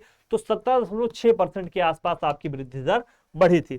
आगे बढ़िए, भारत के निम्नलिखित 4 राज्यों को उनके नगरीकरण के स्तर के अवरोही क्रम में आपको व्यवस्थित करना है कि सबसे ज्यादा नगरीकरण कहां पे है? तो आपका सबसे ज्यादा जो हो जाएगा वो आपका गोवा में हो जाएगा। तो ये वाला ऑप्शन और ये वाला ऑप्शन कट गया। अब पहला या तो सही है ए ऑप्शन, या तो आपका क्या सही है? बी ऑप्शन सही है। ठीक है, तो गोवा है, गोवा के बाद मिजोरम है, मिजोरम के बाद तमिलनाडु है, तमिलनाडु के बाद केरल है। तो घटता हुआ क्रम आपका ये है कि सबसे ज्यादा नगरीकृत आपका गोवा है, उसके बाद मिजोरम है, फिर तमिलनाडु है और फिर आपका केरल है। याद रखिएगा, एसीएफ प्री 2017 में यह सवाल पूछा गया था। आगे, 2011 की जनगणना के अनुसार निम्नलिखित राज्यों में किसमें ग्रामीण एवं शहरी दोनों क्षेत्रों में शिशु लिंगानुपात न्यूनतम है? बताइए किस राज्य में ग्रामीण और शहरी दोनों क्षेत्रों में शिशु लिंगानुपात आपका न्यूनतम है? तो ये आपका हरियाणा है। ठीक है, जहां पे प्रति व्यक्ति आय सबसे ज्यादा है और लिंगानुपात हर मामले में वहां पे आपका कम है। इस बात को याद रखिएगा। 2011 की जनगणना के अनुसार निम्नलिखित राज्यों में से किसकी ग्रामीण जनसंख्या सर्वाधिक है? बताइए 2011 की जनगणना के अनुसार निम्नलिखित राज्यों में से किसकी ग्रामीण जनसंख्या आपकी सर्वाधिक है? मध्य प्रदेश, महाराष्ट्र, पंजाब या फिर आपका उत्तर प्रदेश? तो बताइए इसमें से किसकी आपकी सबसे ज्यादा है? तो आपका जो यूपी है वहां की ग्रामीण जनसंख्या आपकी सर्वाधिक है। इस बात को आप लोग याद रखिएगा कि यूपी का सबसे ज्यादा है ग्रामीण जनसंख्या। आगे देखिए, निम्नलिखित राज्यों में से कौन आर्थिक दृष्टि से सबसे ऊपर लेकिन लिंगानुपात के आधार पर सबसे नीचे है? तो बिना सोचे समझे मार देना है हरियाणा के बारे में। देखिए 2018 में सवाल पूछा गया। अगला, भारत में जनगणना कस्बा के लिए परिभाषा में निम्नलिखित में से कौन से सम्मिलित है? नीचे दिए गए कूटों के सही क्रम के अनुसार आपको उत्तर क्या है चुनना है। अगला सवाल आपके सामने है, बताइए। दिया है अधिवास जिसकी जनसंख्या 5000 से अधिक होती है उसको हम लोग क्या कहते हैं? कस्बा कहते हैं। बिल्कुल सही है। अधिवास जिसमें जनसंख्या घनत्व 400 व्यक्ति प्रति वर्ग किलोमीटर हो, यह भी सही है। 75% पुरुष श्रमिक कृषियेतर कार्यों में लगे हों, यह भी सही है। अधिवास जिसकी अपनी स्थानीय सरकार जैसे नगर पालिका, निगम, छावनी क्षेत्र अनुसूचित हो, यह भी सही है। तो इसका क्या हो जाएगा? उपरोक्त सभी हो जाएगा। सवाल देख सकते होंगे 2018 में आया था। आगे बढ़िए, 2011 की जनगणना के अनुसार भारत के निम्नलिखित किस राज्य में अनुसूचित जाति की जनसंख्या क्या है? 0 है। बताइए ऐसा कौन सा राज्य है जहां पे एससी की जो जनसंख्या है वो आपका एकदम से 0 है? तो नागालैंड में एससी की जनसंख्या क्या हो जाएगी? 0 हो जाएगी। इस बात को याद रखिएगा। ठीक है, एससी की जनसंख्या कहां पे है? 0। तो यहाँ पे सर्वाधिक अनुसूचित जनसंख्या वाला राज्य कौन सा है? अगर पूछे सबसे ज्यादा कहां पे है तो यूपी में एससी का परसेंटेज आपका सबसे ज्यादा है। लगभग 20% आबादी यहाँ पे अनुसूचित जाति की है। कहां पे? यूपी में। और सबसे कम पूछेगा, सॉरी ये पूछ ले कि 0 कहां पे है, जहां पे एक भी एससी नहीं पाए जाते हैं, वो आपका है नागालैंड। जहां पे इनकी संख्या सबसे ज्यादा है वो आपकी यूपी है, जहां पे एससी की जनसंख्या लगभग कितनी है? 20% है। इस बात को आप लोग क्या करिएगा? ध्यान में रखिएगा। ठीक है, चलिए। और सबसे ज्यादा परसेंटेज पूछे कि अनुसूचित जाति का परसेंटेज सबसे ज्यादा कहां पे है? तो अनुसूचित जाति का परसेंटेज सबसे ज्यादा आपका कहां पे हो जाएगा? पंजाब में हो जाएगा। और पूछे सबसे कम कहां पे है? तो मिजोरम में है। अगर आपसे परसेंटेज पूछे कि अनुसूचित जाति यानी एससी का परसेंट कहां पे ज्यादा है, तो पंजाब में है लगभग 31%। लेकिन अगर जनसंख्या पूछ लेगा तो यूपी लगाना है, और अगर आपसे परसेंटेज में पूछ लेगा तो पंजाब लगाना है। इस बात को ध्यान में रखिएगा। 0 पूछ लेगा नागालैंड लगाना है, और सबसे कम जनसंख्या परसेंट पूछ ले 80 का तो मिजोरम लगाना है। ये सब देख सकते हैं 2016 में पूछा गया। आगे बढ़िए, भारत में निम्नलिखित दशकों में से किसमें नगरीय निरपेक्ष जनसंख्या की वृद्धि निरपेक्ष ग्रामीण जनसंख्या वृद्धि से क्या रही है, अधिक रही है? 70 नंबर सवाल आपके सामने है। कब रही है? ये सवाल आपसे पूछ रहा है कि भारत में निम्नलिखित दशकों में से किसमें नगरीय निरपेक्ष जनसंख्या की वृद्धि निरपेक्ष ग्रामीण जनसंख्या वृद्धि से अधिक रही है? तो ये आपका 2001 से लेकर 2011 के बीच में रही है। इस बात को याद रखिएगा। आगे बढ़िए। नीचे दो कथन दिए गए हैं जिनमें एक को कथन ए और दूसरे को कारण कहा गया है। कथन ए और कारण आपका दिया है, बताना है कि इसमें से आपका कौन सा सही है। देखिए, गंगा के मैदान में जनसंख्या घनत्व पूर्व की ओर बढ़ता जाता है, बिल्कुल सही है। ठीक है। उत्तरी भारत में लिंग अनुपात पश्चिम से पूर्व की ओर बढ़ता जाता है, ये आपका गलत है। ए सही है और आर गलत है। उत्तरी भारत में जो लिंगानुपात वो पश्चिम से पूर्व की ओर बढ़ता नहीं जाता, बल्कि क्या होता है, घटता जाता है। ठीक। आगे बढ़िए। दिया है कि 2011 की जनगणना के अनुसार निम्नलिखित में से किस राज्य की नगरीय जनसंख्या का परसेंट आपका सबसे ज्यादा है? तो ये आपका क्या हो जाएगा, गोवा हो जाएगा, जहां पे नगरीय जनसंख्या का परसेंट क्या है, सबसे ज्यादा है। गोवा के बाद मिजोरम है सेकंड नंबर पे। ठीक है, सेकंड पे मिजोरम है, थर्ड पे आपका क्या हो जाएगा, तमिलनाडु हो जाएगा। चलिए आगे बढ़िए। भारत की जनसंख्या के बारे में निम्नलिखित में से कौन सा कथन असत्य है? 73 नंबर सवाल आपके सामने पूछ रहा है, इनमें से कौन सा असत्य है? देखिए, असत्य कह रहा है, याद रखिएगा, भारत विश्व का दूसरा सबसे अधिक आबादी वाला देश है, बिल्कुल सही है। भारत में पहली जनगणना 1872 में हुई थी, बिल्कुल सही है। वर्ष 1921 को जनांकीय विभाजक वर्ष मानते, ये भी सही है। अधिकांश जनजातीय आबादी गंगा सिंधु के मैदान में संकेंद्रित है, ये आपका गलत हो जाएगा। तो इनमें से कौन सा गलत है? तो 73 का आपका क्या हो जाएगा, डी हो जाएगा। ठीक है। चलिए, ये बिंद और प्रायद्वीप में है, ना कि गंगा सिंधु में, बल्कि कहां पे है, बिंद क्षेत्रों में पाए जाते हैं सबसे ज्यादा, और प्रायद्वीपीय भारत में है। ठीक है, बिंद और प्रायद्वीपीय भारत में। चलिए अगला सवाल है कि भारत में स्वतंत्रता प्राप्ति के बाद किस जनगणना वर्ष में जनसंख्या वृद्धि दर आपकी सबसे कम रही है? बताइए, सबसे कम कब रही है, यही आपसे सवाल पूछ रहा। 74 नंबर सवाल आपके सामने है। तो 1951 में आजादी के बाद सबसे कम आपकी रही है, कितना रही है, 13.31% रही है। ठीक है, 13.31% रही है। ठीक है। चलिए आगे। निम्नलिखित में से कौन सा युग्म आपका सही सुमेलित नहीं है, ये सवाल आपसे पूछ रहा है।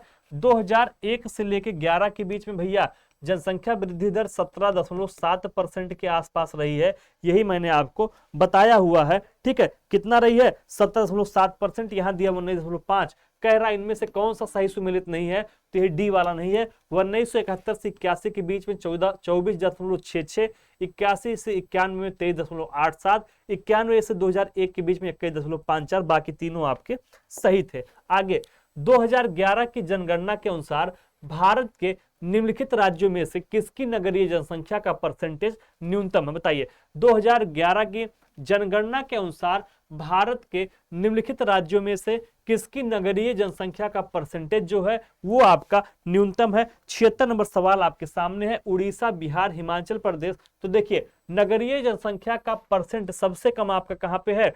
हिमाचल प्रदेश में, लगभग 10% ही यहाँ पे है नगरीय जनसंख्या। ठीक है, 90% यहाँ पे क्या है, ग्रामीण है। ठीक है, इसके बाद आपका बिहार आता है।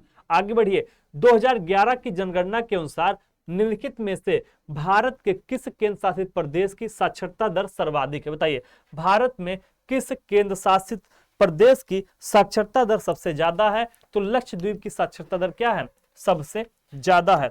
आगे बढ़िए। 2011 के अनुसार भारत की कुल जनसंख्या में ग्रामीण जनसंख्या का परसेंटेज कितना है? तो भारत की अगर कुल जनसंख्या की बात करें और उसमें आपकी ग्रामीण जनसंख्या के बारे में बात करें तो लगभग 68.8% आपकी ग्रामीण जनसंख्या है, और लगभग आपका 31.2% आपका शहरी हो जाएगा। ठीक है, कितना, 31.2% आपका शहरी हो जाएगा, और 68.8% आपकी जनसंख्या क्या है, ग्रामीण वाली है।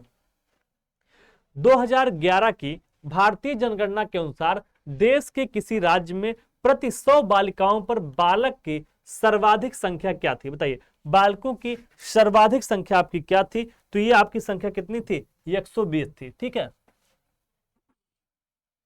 ठीक, कितनी थी, 120 थी, इस बात को आप लोग याद रखिएगा। ठीक है, चलिए आगे।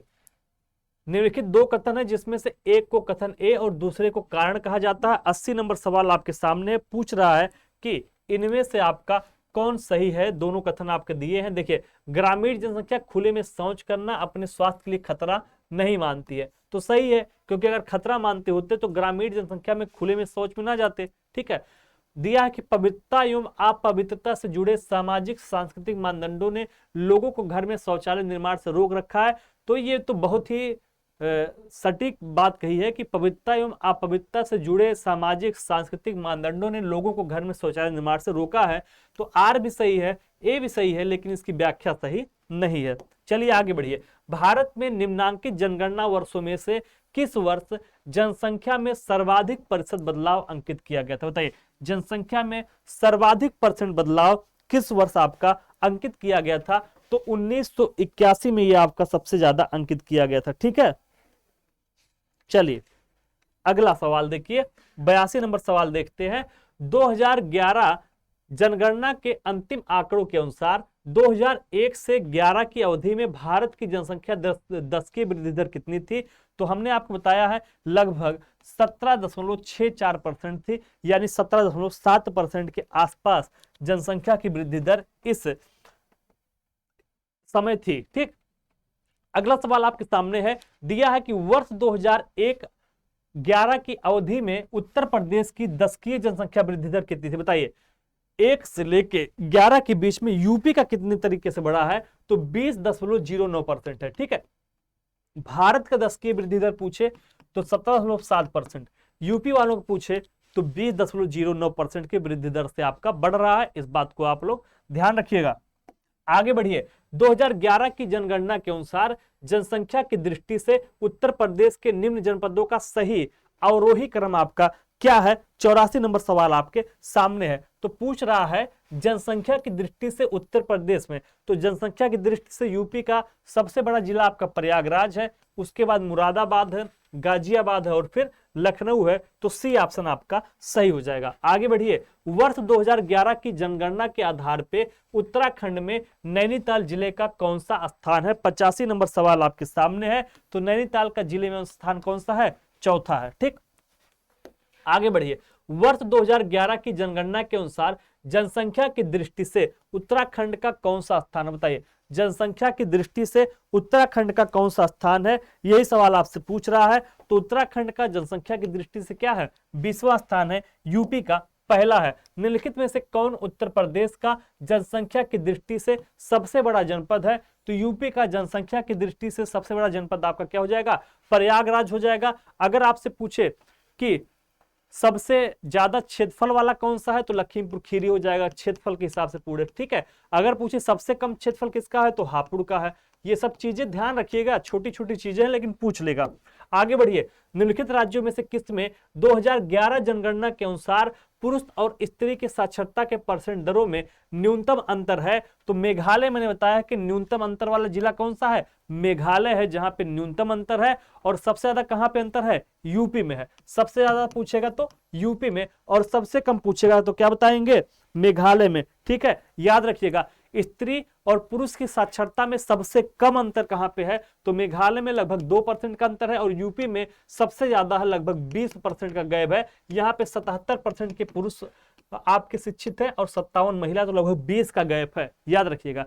तो यूपी में गैप सबसे ज्यादा है और मेघालय में यह गैप सबसे कम है। आगे बढ़िए। यूपी की 2011 की भारत की जनगणना के अनुसार साक्षरता दर आपकी यूपी की कितनी? बताइए, यूपी की साक्षरता दर आपकी कितनी है? 89 नंबर सवाल आपके सामने है कि यूपी की जो साक्षरता दर है वो कितनी है? 67.68% आपकी यूपी की साक्षरता दर है। इस बात को आप लोग याद रखिएगा, जिसमें पुरुष आपके 77.3% के आसपास है और महिला जो है वो आपके 57.2 के आसपास है। इस बात को आप लोग याद रखिएगा। ठीक है, ठीक, तो 57 और 77 का आंकड़ा है। चलिए, भारत में प्रभावित साक्षरता दर की गणना की जाती है। बताइए, भारत में जो प्रभावी साक्षरता दर है उसकी गणना की जाती है, तो 7 वर्ष की उम्र के ऊपर जो जनसंख्या होती है उनके अनुसार की जाती है। 2014 में यह सवाल पूछा गया है। उत्तर प्रदेश के निम्नलिखित जिलों में से कौन सा 2011 की जनगणना में साक्षरता दर में सर्वाधिक है? तो मैंने आपको बताया था ओवरऑल पूछे सर्वाधिक साक्षरता दर कहां पे है, तो आप बताएंगे गौतम बुद्ध नगर। ठीक है, वैसे पूछेगा तो आप बताएंगे गौतम बुद्ध नगर, लेकिन अगर इसमें पूछेगा तो आप बताएंगे गाजियाबाद। ठीक है, गाजियाबाद। ठीक, चलिए, तो यहाँ की साक्षरता सबसे ज्यादा है। ओवरऑल पूछेगा तो जेबीएन बताइएगा गौतम बुद्ध नगर, और सबसे कम आपकी लिंगानुपात पूछे यूपी के किस जिले की है, तो इसी जीबीएन की है। यहाँ की साक्षरता दर क्या है? साक्षरता दर सबसे ज्यादा है। ठीक है, और भैया लिंगानुपात यहाँ का क्या है? लिंगानुपात क्या है?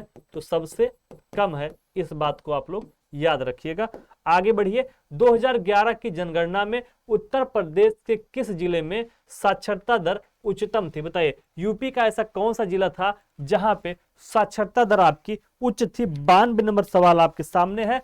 तो इन जिलों की बात करेंगे तो कानपुर माना जाएगा सबसे ज्यादा साक्षर। ठीक है, कितनी थी कानपुर में? लगभग 80% है। ठीक है, आगे बढ़िए।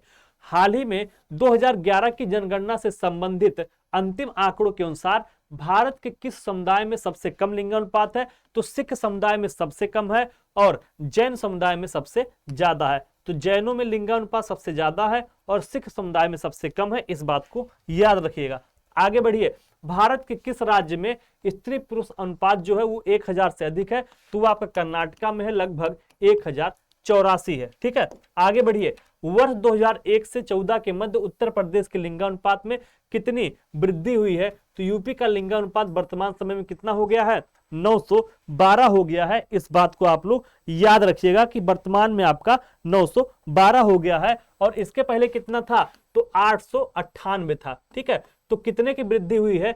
14 की वृद्धि हुई है। इस बात को याद रखिएगा। ठीक है, कितने की वृद्धि हुई है? 912 हो गया 898 से, तो लगभग आपका 14 की वृद्धि हुई है। ठीक है, चलिए, तो ये वृद्धि 14 की है। इसमें आपका चारों ऑप्शन में गलत दिया है। ठीक है, 1000 पुरुषों पर 10 महिलाओं से दिया है।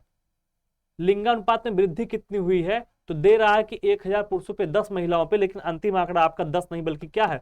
14 महिलाओं का है। चलिए आगे बढ़िए। सूची 1 को आपका सूची 2 से क्या करना है? मिलान करना है। ये इंपॉर्टेंट सवाल होने वाला है। बताइए, देखिए इसमें दिया है कि सबसे शहरी राज्य कौन सा हो जाएगा? तो इस ऑप्शन के हिसाब से तमिलनाडु हो जाएगा। ठीक है, इसके अलावा अधिकतम शहरी आबादी वाला राज्य कौन सा हो जाएगा? महाराष्ट्र हो जाएगा। अधिकतम जनसंख्या घनत्व वाला राज्य आपका कौन सा हो जाएगा? तो दिल्ली हो जाएगा। और न्यूनतम जनसंख्या घनत्व वाला राज्य आपका अरुणाचल हो जाएगा। 4312 आपका सही हो जाएगा। ठीक है, आगे बढ़िए। निम्नलिखित विषयों में से कौन सा विषय जनसंख्या एवं मानव जाति के महत्वपूर्ण आंकड़ों के अध्ययन से संबंधित है? पारिस्थितिकी विज्ञान, आनुवंशिकी या फिर जनांकीय? तो आप सबको पता है कि ये जो जनांकीय है यही आपका जनसंख्या एवं मानव जाति के महत्वपूर्ण आंकड़ों के अध्ययन से जो संबंधित है उसको हम लोग जनांकीय अध्ययन कहते हैं। आगे बढ़िए। जनगणना 2011 के अनुसार उत्तर प्रदेश के संबंध में निम्नलिखित कथनों में से आपका कौन सा कथन ऐसा है जो कि आपका सही है? देखिए, दिया कि न्यूनतम साक्षरता दर वाला जिला आपका श्रावस्ती है, बिल्कुल ठीक है। दिया कि सर्वाधिक लिंगानुपात वाला जिला आपका देवरिया है, गलत है, जौनपुर है। सबसे ज्यादा लिंगानुपात कहाँ है? जौनपुर में है। ठीक है, दिया कि न्यूनतम जनघनत्व वाला जिला आपका ललितपुर है, तो बिल्कुल सही है कि न्यूनतम जनघनत्व आपका ललितपुर में है। ठीक है, नगर निगम क्षेत्र की जनसंख्या के आधार पर राज्य का सर्वाधिक जनसंख्या वाला नगर कानपुर है, ये भी आपका गलत हो जाएगा। तो 1 और 3 आपका क्या हो जाएगा? सही हो जाएगा। इस बात को आप लोग याद रखिएगा। ठीक है, देखिए नगर निगम की बात करेंगे, अगर नगर निगम के हिसाब से कौन सा है? तो नगर निगम के हिसाब से आपका सबसे बड़ा हो जाएगा गाजियाबाद, ना कि कौन सा? कानपुर। तो ये नगर हो जाएगा आपका गाजियाबाद। इस बात को भी आप लोग याद रखिएगा। क्या हो जाएगा? गाजियाबाद हो जाएगा। ठीक है, चलिए आगे बढ़ते हैं। जनगणना 2011 के अनुरूप निम्नांकित उत्तर प्रदेश के जिलों में किस क्षेत्र में ग्रामीण क्षेत्र में रहने वाले लोगों की संख्या सबसे ज्यादा है? तो सवाल ये पूछ रहा है कि ग्रामीण जनसंख्या आपकी सबसे ज्यादा कहां पे है? तो इलाहाबाद में ओवरऑल जनसंख्या भी सर्वाधिक है और इलाहाबाद में ही आपका ग्रामीण जनसंख्या जो है वो भी आपका क्या है, सर्वाधिक है। इस बात का ध्यान आप लोग रखिएगा। अगला सवाल है, वर्ष 2011 की जनगणना के अनुसार ग्रामीण जनसंख्या का सबसे अधिक अनुपात किस राज्य में है? बताइए, वर्ष 2011 की जनगणना के अनुसार ग्रामीण जनसंख्या का सबसे अधिक अनुपात किस राज्य में है? 100 नंबर सवाल आपके सामने है। तो राजस्थान में ग्रामीण जनसंख्या का अनुपात क्या है, सबसे ज्यादा है। इस बात को आप लोग याद रखिएगा। वैसे पूछेगा सबसे ज्यादा तो आप इसमें से बताएंगे सबसे ज्यादा कहां पे है, ग्रामीण जनसंख्या का सबसे अधिक अनुपात आपसे पूछ रहा है 100 नंबर सवाल में, ठीक है। तो सबसे ज्यादा अनुपात हो जाएगा हिमाचल प्रदेश में, राजस्थान में नहीं है। हिमाचल प्रदेश में है, लगभग 90% है। इसके बाद आपका बिहार है, लगभग 89% है, ठीक है। तो बिहार सबसे ज्यादा ग्रामीण आबादी कहां पे हो जाएगी, हिमाचल प्रदेश में। चलिए आगे बढ़ते हैं। अगला सवाल है, उत्तर प्रदेश के निम्नलिखित जिलों का भौगोलिक क्षेत्रफल की दृष्टि से सही अवरोही क्रम क्या है? तो भौगोलिक क्षेत्रफल के हिसाब से आपका पूछ रहा है कि अवरोही क्रम क्या है, मतलब कि घटता हुआ क्रम क्या है। तो सबसे ज्यादा क्षेत्रफल वाला जिला आपका इसमें से कौन दिख रहा है, ये बताइए आप। देखिए, तो वाराणसी हो जाएगा, इसके बाद गौतम बुद्ध नगर हो जाएगा, बागपत हो जाएगा, संत रविदास नगर हो जाएगा। तो 101 का ऑप्शन नंबर डी आपका सही हो जाएगा, ठीक है। तो इस प्रकार से ये 100 क्वेश्चन आपके हो 101 क्वेश्चन हो गए। इसके आगे हम लोग बढ़ रहे हैं, भारतीय नगरीकरण के में देखेंगे 102 नंबर सवाल, ठीक है। इसके पहले हमने जो सॉल्व किया उसमें हमने भारतीय जनसंख्या के बारे में पढ़ा, ठीक है। उससे संबंधित जो डाटा थे उस पर जो सवाल आए थे उस पर अब आगे बढ़ रहे हैं। और नगरीकरण से संबंधित जो भी सवाल आपके उत्तर प्रदेश लोक सेवा आयोग के द्वारा अब तक पूछा गया है उस पर हम लोग चर्चा करने चल रहे हैं। देखिए 102 नंबर सवाल आपके सामने है। क्या कह रहा है, निम्न में से किस स्थान पर भारत में प्रथम नगर निगम स्थापित किया गया था? बताइए, भारत में पहला नगर निगम किस स्थान पे स्थापित किया गया था, ये सवाल आपसे पूछ रहा है। कलकत्ता में, मद्रास में, बॉम्बे में या फिर दिल्ली में? बताइए, भारत में पहला नगर निगम किस स्थान पे स्थापित किया गया था? यूपी पीसीएस प्री 2021 में सवाल पूछा जा चुका है आपका। तो आप सबको पता होगा कि भारत में पहला नगर निगम कहां पे स्थापित किया गया था? मद्रास में 1688 ईस्वी में आपका स्थापित किया गया था। एक महत्वपूर्ण चीज और बता देता हूं, वर्तमान में पूछे आपसे कि यूपी में कितने नगर निगम है, अभी आपका नगर निगम का चुनाव भी होने जा रहा है। तो अगर आपसे पूछे वर्तमान में कितने आपके नगर निगम है यूपी में, तो एक बात याद रखिएगा कि वर्तमान में यूपी में कुल 17 नगर निगम है। कितने नगर निगम भैया? 17 है, जिसमें सबसे लेटेस्ट आपका कौन सा है? तो 17वां आपका कौन सा बना है? शाहजहांपुर बना है, ठीक है, शाहजहांपुर बना है। इस बात को भी आप लोग क्या करेंगे, याद रखेंगे, ठीक है। चीजें क्लियर है? चलिए आगे बढ़ते हैं। अगला है, भारत में किस धार्मिक समूह का सर्वाधिक भाग नगरीय है? बताइए, इनमें से कौन सा ऐसा धार्मिक समूह है जिसका सर्वाधिक भाग क्या है, नगरीय है? तो याद रखिएगा, जैनों का सर्वाधिक भाग क्या है, नगरीय है, ठीक है। इससे पहले अभी हमने जो सॉल्व किया है उसी में देखा था, ये भी पूछा था कि लिंगानुपात किस समुदाय में सबसे कम है और सबसे ज्यादा है। तो उसमें हमने आपको बताया था कि सिख समुदाय में लिंगानुपात सबसे कम है, ठीक है, और जैन समुदाय में लिंगानुपात सबसे ज्यादा है। तो समुदाय के स्तर पर अगर आपसे पूछे कि जैन, बौद्ध,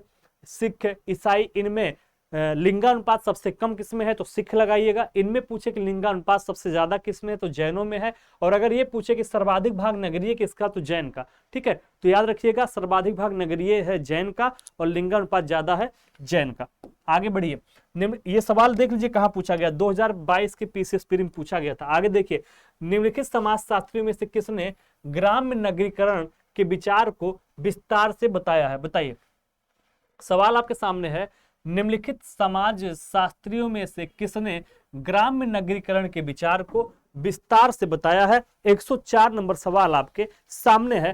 तो इसने एच स्पेंसर ने, योगेंद्र सिंह ने, जे.एस. घुर्रे ने या M.N. श्रीनिवासन ने? ये भी आपका प्री में सवाल पूछा गया था। तो याद रखिएगा, ग्राम नगरीकरण के विचार को विस्तार से जी.एस. घुर्रे ने बताया था। किसे बताया था? जी.एस. घुर्रे ने आपका इसको आपका विचार से बताया। जीएस का मतलब है गोविंद सदाशिव घुर्रे, ठीक है, गोविंद सदाशिव इनका पूरा नाम है, गोविंद सदाशिव, और आगे लगा है घुर्रे, तो ये तो लिख ही लीजिए। आगे बढ़िए, निम्नलिखित में से किसको नगरीकरण वक्र में त्वरित अवस्था कहा जाता है? बताइए, इसमें से किसको नगरीकरण वक्र जो बनता है उसमें त्वरित अवस्था कहा जाता है? प्रथम अवस्था को, द्वितीय अवस्था को, तृतीय अवस्था को या चतुर्थ अवस्था को? तो जो आपका द्वितीय अवस्था होता है इसी को आपका क्या कहा जाता है? त्वरित कहा जाता है। ठीक है, चलिए आगे, जन्मदर के संदर्भ में निम्नलिखित कथनों में से कौन सा कथन सही है? नगरीकरण जन्मदर को कम करने में सहायक है।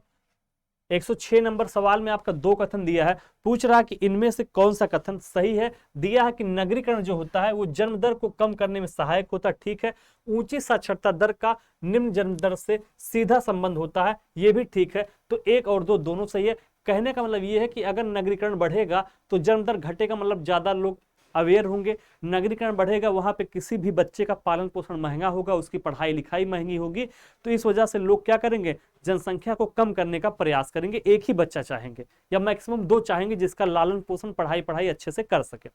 उसी तरीके से जहां पे साक्षरता दर ज्यादा होगी वहां पे भी जन्म दर क्या हो जाएगा? कम हो जाएगा। अगर लोग शिक्षित होंगे, लोग समझदार होंगे, लोग जागरूक होंगे तो जनसंख्या अपने आप कम हो जाएगी। तो सी का ए और बी दोनों सही हो गया। आगे बढ़िए, वर्ष 2011 की जनगणना के अनुसार भारत के निम्नलिखित राज्यों को उनके नगरीकरण के स्तर में कुल जनसंख्या में नगरीय जनसंख्या का परसेंट ही नगरीकरण कहलाता के आधार पे आरोही क्रम में व्यवस्थित करना है कि नगरीकरण के स्तर के हिसाब से हमको क्या करना है? आरोही क्रम में इसको आपको व्यवस्थित कर देना है। ठीक है, तो देखिए हिमाचल प्रदेश जो है, आरोही मतलब क्या होता है? बढ़ता हुआ क्रम। तो हिमाचल प्रदेश सबसे ज्यादा ग्रामीण जनसंख्या लगभग 90% है। ठीक है, याद रखिएगा। इसके बाद आपका क्या हो जाएगा? अरुणाचल प्रदेश हो जाएगा, इसके बाद आपका सिक्किम हो जाएगा और इसके बाद उत्तराखंड हो जाएगा। मतलब इन चारों में सबसे ज्यादा कहां पे है? उत्तराखंड नगरीय है और सबसे कम नगरीय है आपका हिमाचल प्रदेश। वहां पे ग्रामीण जनसंख्या बहुत ज्यादा है परसेंटेज के हिसाब से। उसके बाद आपका बिहार है लगभग 89%। ठीक, चलिए जनगणना 2011 के अनुसार भारत में निम्नलिखित राज्यों में से कौन से राज्य ने सबसे कम नगरीकरण का प्रतिशत दर्ज किया है? तो सबसे कम नगरीकरण का परसेंट किसने दर्ज किया है? हिमाचल प्रदेश ने दर्ज किया है। ठीक है, हिमाचल प्रदेश का जो नगरीकरण है वो आपका सबसे कम है। यहाँ का नगरीकरण परसेंटेज कितना है? मात्र याद रखिएगा, हिमाचल का जो नगरीकरण परसेंटेज है वो आपका केवल 10% है। ठीक है, ये आपका 10% ही नगरीकरण है। बिहार आपका 11.3% है। दैट मीन्स यहाँ पे 90% जो क्या है? ग्रामीण आबादी है और यहाँ पे आपका 89.7% क्या है? ग्रामीण आबादी है। ठीक है, तो ग्रामीण आबादी सबसे ज्यादा हिमाचल प्रदेश में, फिर बिहार में।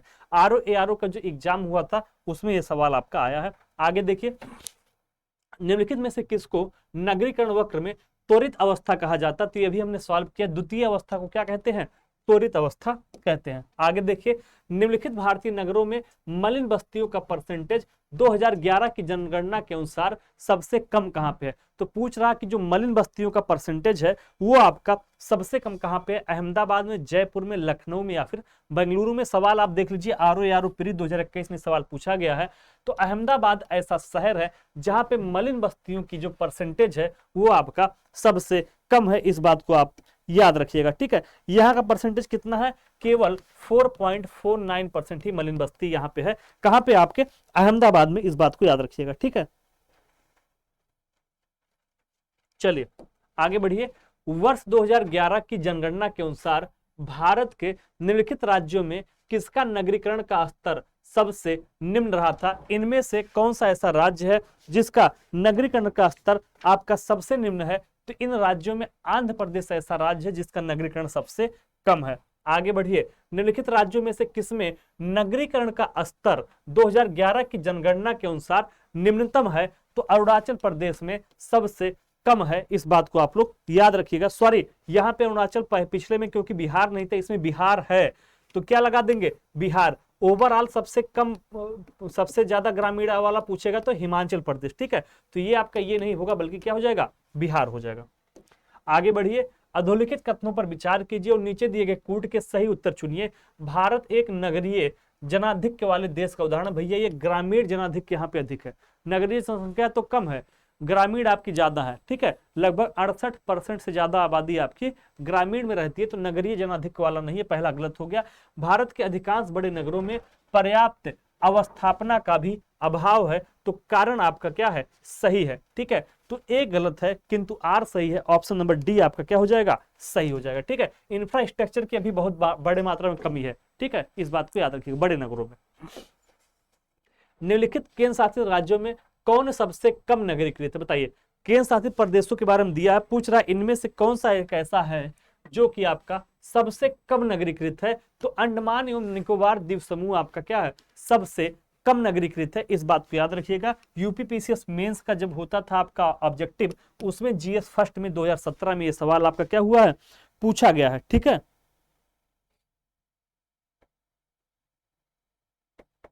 चलिए आगे, टीके ओमेन ने नगरीय परिवारों का अंतर बताया है, बताइए। टीके ओमेन ने नगरीय परिवारों का अंतर आपका क्या बताया है, किसके आधार पर बताया है, आय के साधन तथा बदलते हुए मूल्यों के प्रतिमान के आधार पर, बिल्कुल सही है। सत्ता की संरचना के आधार पर भी बताया है। नगरीय सामाजिक वातावरण तथा सामाजिक पारिस्थितिकी के आधार पर बताया है, ये भी सही है। उपयुक्त सभी के आधार पे, तो उपयुक्त सभी के आधार पे टीके ओमेन ने नगरीय परिवारों का अंतर आपका बताया है, ये भी 2014 में आरओ में पूछा गया है। भारत में निम्नलिखित में से किस राज्य में नगरीय घनत्व सर्वाधिक है, बताइए। नगरीय घनत्व आपका सर्वाधिक कहां पे है, महाराष्ट्र में, पंजाब में, तमिलनाडु में या फिर पश्चिम बंगाल में। सवाल देख सकते होंगे यूपीपीसीएस पीरी 2013 में और 2013 के मेंस में यह सवाल पूछा गया है, तो याद रखिएगा कि किस राज्य में नगरीय घनत्व सर्वाधिक है, तो पश्चिम बंगाल राज्य में आपका नगरीय घनत्व क्या है, सर्वाधिक है, इस बात को आप लोग याद रखिएगा, ठीक है। पश्चिम बंगाल में नगरीय घनत्व कितना है, 5683 है, ठीक है, 5683 यहाँ पे नगरीय घनत्व पाया जाता है। आगे देखिए, भारत के निम्नलिखित स्थल अवरुद्ध राज्यों से किसमें 2011 की जनगणना के अनुसार नगरीय जनसंख्या का परसेंटेज सर्वाधिक है। इन राज्यों में किस राज्य में नगरीय जनसंख्या का परसेंटेज जो है वो सर्वाधिक है, ये पूछ रहा है। हरियाणा, जम्मू कश्मीर, पंजाब, मध्य प्रदेश, ये जो 4 राज्य दिए हैं, इसमें पंजाब का सबसे ज्यादा है, ठीक है। कितना है, 37.5%, ठीक है, 37.5% आबादी नगरीय क्षेत्रों में रहती है, ये भी 2014 में पूछा गया। आगे देखिए, यहां हम चर्चा ही उन्हीं सवालों पे कर रहे हैं। क्विक रिवीजन के लिए पीसीएस का एग्जाम आपके सर पे है, तो ये एक बार वीडियो आप सरेसर निगाह से देखते हुए चले जाएंगे तो माइंड फ्रेम हो जाएगा, बस आंसर पता करना, इसमें बहुत ज्यादा कुछ देखना है नहीं, ठीक है। सन 2011 की जनगणना के अनुसार भारत के निम्न राज्यों में से किस राज्य की सकल जनसंख्या के सापेक्ष नगरीय जनसंख्या का परसेंटेज जो है वो सबसे कम है, तो हिमाचल प्रदेश में नगरीय जनसंख्या का परसेंट क्या है, सबसे कम है, इस बात को आप सब जानते होंगे, ठीक है। तो हिमाचल प्रदेश में नगरीय जनसंख्या का परसेंटेज ग्रामीण वाला 90 है और नगरीय वाला 10 है, ठीक है। इसके बाद बिहार है। चलिए, भारत के निम्नलिखित राज्यों को उनकी नगरीय जनसंख्या के अवरोही क्रम में व्यवस्थित कीजिए और दिए गए कूटों का सही उत्तर आपको चुनना है, ठीक है। तो नगरीय जनसंख्या के अवरोही मतलब घटते हुए क्रम में आपको व्यवस्थित करना है 119 नंबर सवाल को। तो देखिए, सबसे ज्यादा नगरीय जनसंख्या इसमें से महाराष्ट्र में है, महाराष्ट्र के बाद आपका उत्तर प्रदेश में है, उत्तर प्रदेश के बाद तमिलनाडु में है और तमिलनाडु के बाद कहां पे है, पश्चिम बंगाल में। तो आरोही मतलब बढ़ता हुआ क्रम होता है, अवरोही मतलब घटता हुआ होता है, तो इसका सही क्या हो जाएगा, ए ऑप्शन सही हो जाएगा, ठीक है। संख्या पूछा है, परसेंटेज नहीं पूछा है, नगरीय जनसंख्या पूछा है, तो स्वाभाविक बात है कि महाराष्ट्र की बाद आबादी यूपी की ज्यादा है, वैसे भी सबसे ज्यादा है, तो यहां पे हो जाएगा। चलिए, भारत के निम्नलिखित संघ शासित क्षेत्रों को उनके नगरीकरण के स्तर के अवरोही क्रम में व्यवस्थित कीजिए। बताइए, नगरीकरण के अवरोही क्रम में फिर से आपका व्यवस्थित करना है, 120 नंबर सवाल आपके सामने है, बताइएगा। तो देखिए, आपका दिल्ली आपका सबसे ज्यादा हो जाएगा, ठीक है, दिल्ली के बाद आपका चंडीगढ़ हो जाएगा, चंडीगढ़ के बाद लक्षद्वीप हो जाएगा और सबसे लास्ट में आपका दमन द्वीप 4th में हो जाएगा, तो बी नंबर आपका सही हो जाएगा, ठीक है। आगे बढ़िए, भारत के निम्नलिखित राज्यों को उनके नगरीय जनसंख्या के आरोही क्रम में, अब की बार क्या कह रहा है, आरोही क्रम में मतलब क्या है, बढ़ते हुए क्रम में आपको व्यवस्थित करना है, ठीक है। तो देखिए, 4 का इनमें से सबसे कम सिक्किम का है, सिक्किम से ज्यादा अरुणाचल है, अरुणाचल से ज्यादा आपका क्या है, नागालैंड है और सबसे ज्यादा क्या हो जाएगा, मिजोरम का हो जाएगा। तो सी नंबर ऑप्शन इसका सही हो जाएगा। ठीक है, आगे बढ़िए। वर्ष 2011 की जनगणना के अनुसार ग्रामीण जनसंख्या का सबसे अधिक अनुपात किस राज्य में है? तो ग्रामीण जनसंख्या सबसे ज्यादा कहां पे है? हिमाचल प्रदेश में है, इस बात को याद रखिएगा। ठीक है, हिमाचल में है। और इसके बाद सेकंड नंबर पे क्या हो जाएगा? बिहार हो जाएगा। यहाँ पे ग्रामीण जनसंख्या 90% है। ठीक, चलिए अगला। भारत की 2011 की जनगणना के अनुसार सर्वाधिक जनसंख्या निम्नलिखित नगरीय युग्मों में से किसमें दर्शित हुई है? बताइए, सबसे ज्यादा नगरीय जनसंख्या किसमें है आपका? कोलकाता एवं दिल्ली में है या किसी और में है? तो बताइए, मुंबई एवं दिल्ली में है। ठीक है, नगरीय जनसंख्या मुंबई में है और इसके बाद आपका दिल्ली में है। चलिए आगे। भारत की जनगणना 2011 के अनुसार देश के 10 लाख नगरों, मतलब जिस जहां की जनसंख्या 10 लाख है, ऐसे नगरों की सूची में अंतिम स्थान पे आपका कौन है? बताइए, 124 नंबर सवाल आपके सामने है। ऐसे में कौन अंतिम स्थान पे है? तो इसमें अंतिम स्थान पे आपका कौन हो जाएगा? कोटा हो जाएगा। ठीक है, यूपीपीसीएस में 2016 में सवाल पूछा गया है। आगे देखिए, अवरोही क्रम में जनसंख्या के अवरोही क्रम में इनको व्यवस्थित करना है। नगरीय केंद्रों को जनसंख्या के अवरोही क्रम में आपका व्यवस्थित करना है। 4 आपके दिए हुए हैं, 125 नंबर क्वेश्चन आपके सामने है। ठीक है, तो अवरोही मतलब क्या होता है? घटते क्रम में। ठीक है, तो देखिए सबसे ज्यादा कहां पे हो जाएगी? गाजियाबाद की हो जाएगी। सबसे ज्यादा जनसंख्या आपकी गाजियाबाद की है। इसके बाद आपका आगरा है, आगरा के बाद वाराणसी है और सबसे लास्ट में मेरठ हो जाएगा। बी नंबर आपका सही हो जाएगा। आगे देखिए, 2011 के जनगणना के अनुसार भारत में 10 लाखी नगरों की संख्या कितनी है? मतलब भारत में ऐसे राज्य जिनकी जनसंख्या 10 लाख से ज्यादा है, ऐसे कुल नगरों की संख्या आपसे पूछ रहा है कितनी है? तो भारत में ऐसे कुल नगरों की संख्या कितनी है? 53 है 2011 की जनगणना के अनुसार, याद रखिएगा। तो भारत में कुल 53 ऐसे नगर हैं जिनकी जनसंख्या, जिनकी आबादी 10 लाख से ज्यादा है। ठीक, आगे बढ़िए। 2011 के अनुसार उत्तर प्रदेश में 10 लाखी नगरों की संख्या कितनी है? भारत में पूछेगा तो 53 बताएंगे, लेकिन अगर यूपी में पूछेगा तो क्या बताएंगे? तो यूपी में 10 लाख से ज्यादा वाले नगरों की संख्या कितनी है? 7 है। इस बात को आप लोग याद रखिएगा। ठीक है, 7 है। चलिए, तो भारत में पूछेगा 10 लाख से ऊपर वाले में 53 बताइएगा। 53 नगर किसमें है? भारत में है। और यूपी में पूछेगा तो कितना बताएंगे? 7 बताएंगे। ठीक है, जो कि 1 मिलियन से ज्यादा है। आगे, नगरीकरण के कारणों के संबंध में निम्नलिखित पर क्या करना है? विचार करना है। तो नगरीकरण के कारणों के संबंध में निम्नलिखित कथनों पर विचार कीजिए। ग्रामीण से शहरी क्षेत्रों को उच्च दर से क्या हो रहा है? पलायन हो रहा है। क्या ये कारण ये भी है? 128 नंबर सवाल आपसे पूछ रहा है, तो बिल्कुल सही है। नगरों में शैक्षणिक संस्थानों की बढ़ती संख्या भी है, जिससे लोग गांवों से बच्चों को पढ़ाने के लिए नगरों की तरफ क्या हो रहे हैं? आकर्षित हो रहे हैं। ठीक है, कृषि में इस समय घाटा ही घाटा चल रहा है, एक कारण ये भी है। कृषि की दयनीय दशा भी है। ठीक है, ग्रामीण क्षेत्रों में रहन सहन का ऊंचा स्तर, तो ऊंचा स्तर होता भैया तो शहर में क्यों जाते? ठीक है, तो वहां पे स्तर भी रहन सहन का बहुत नीचा है, बहुत कम है, इसीलिए लोग भाग के कहां जाते हैं? शहरों की तरफ जाते हैं। तो 1 और 2 दोनों सही हो जाएगा। आगे, निम्नलिखित में से किस राज्य में 2011 के जनगणना के अनुसार 10 लाखीय प्लस के नगरीय समूह नहीं है? बताइए, कौन सा ऐसा राज्य जहां पे 10 लाख से ज्यादा वाले नगर समूह नहीं है? तो उड़ीसा ऐसा राज्य जहां पे 10 लाख से प्लस के नगरीय समूह नहीं पाए जाते हैं। नगरीकरण के संबंध में लिखित कथनों पर विचार कीजिए। नगरीकरण एक अनुपात अवधारणा है। बताइए, नगरीकरण कह रहा है एक अनुपात अवधारणा है, बिल्कुल सही है। यह अंतर प्रवासन कारणों से होता है, यानी कि प्रवासन, लोग एक स्थान से दूसरे स्थान पर रहने के लिए जाते हैं, इसके कारण नगरीकरण बढ़ता है, तो बिल्कुल सही है। यह निर्वासित कारकों का प्रतिफल होता है, बिल्कुल सही है। नगरीय जनसंख्या में वृद्धि नगरीकरण कहलाती है, यह भी सही है। तो सभी चारों आपके सही हो जाएंगे।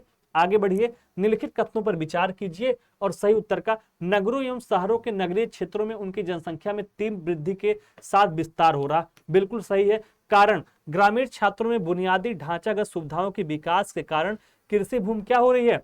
सिकुड़ रही है, ऐसा कहना इनका है। 131 नंबर सवाल आपके सामने है। तो ए और आर दोनों सही है, लेकिन व्याख्या आपका नहीं करता है। ठीक है कि भूमि सुधर रही है, लेकिन ये कारण नहीं जाने का, क्योंकि उस हिसाब से यहाँ पे सुविधाएं नहीं मिल रही, इस वजह से लोग यहाँ से पलायन करते हैं शहरों की तरफ। आगे, जनगणना 2011 के अनुसार निम्नलिखित राज्य समूह में से किसमें नगरीकरण का स्तर उच्च है, किंतु मलिन बस्तियों की संख्या अपेक्षाकृत कम है? बताइए इनमें से कहां पे नगरीकरण उच्च है और मलिन बस्तियों का क्रम निम्न है? तो गुजरात में क्या है, नगरीकरण का स्तर उच्च है और मलिन संख्या में अभी बताया था कि जहां पे मलिन बस्तियों की संख्या सबसे कम है वो आपका अहमदाबाद था। ठीक है, तो गुजरात, केरल और कर्नाटक ये आपका सही हो जाएगा, ऑप्शन नंबर डी। तो ये ऐसे राज्य हैं जहां पे नगरीकरण का स्तर क्या है, हाई है, लेकिन वहां पे मलिन बस्तियां जो होती हैं उनकी संख्या क्या है, अपेक्षाकृत कम है। आगे 2011 की जनगणना के अनुसार निम्नलिखित राज्यों में से किसमें नगरीकरण का जो स्तर है वो आपका सबसे हाई है? 133 नंबर सवाल आपके सामने है। तो नगरीकरण का जो स्तर है वो सबसे ज्यादा कहां पे है, पश्चिम बंगाल में है। इस बात का याद आप लोग रखिएगा। ठीक है, आगे नीचे दो कथन दिए गए हैं, एक कथन दूसरे का कारण। 2001 और 11 के मध्य भारत में नगरीकरण की प्रवृत्ति और परसेंट क्या हुआ है, बढ़ा है। तो क्या ये बात सही है? बिल्कुल सही है। ग्रामीण क्षेत्रों से नगरीय क्षेत्रों की ओर प्रवास भारतीय जनसंख्या की एक प्रमुख विशेषता है। तो कथन भी सही है, कारण भी सही है और सही व्याख्या भी करता है, यानी ऑप्शन नंबर ए इसका क्या हो जाएगा, सही हो जाएगा। आगे 2011 की जनगणना के अनुसार भारत का निम्नलिखित राज्यों में से कौन सा सबसे कम नगरीकृत है? 135 नंबर सवाल आपके सामने है, कह रहा है कि इनमें से सबसे कम नगरीकृत आपका कौन सा है? बताइए 135।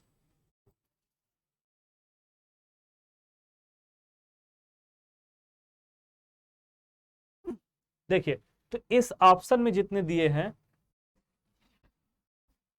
ये आपका गलत है सवाल। ठीक है, इसको हटा दीजिए।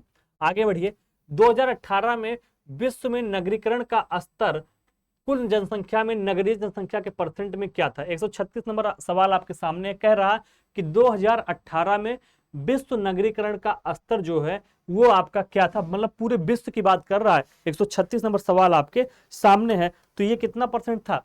55% था। ये भी आपका देखिए 2019 में पूछा गया। आगे भारत में निम्नलिखित दशकों में से किसमें नगरीय निरपेक्ष जनसंख्या की वृद्धि निरपेक्ष ग्रामीण जनसंख्या वृद्धि से क्या रही है, अधिक रही है? 137 नंबर सवाल आपके सामने है।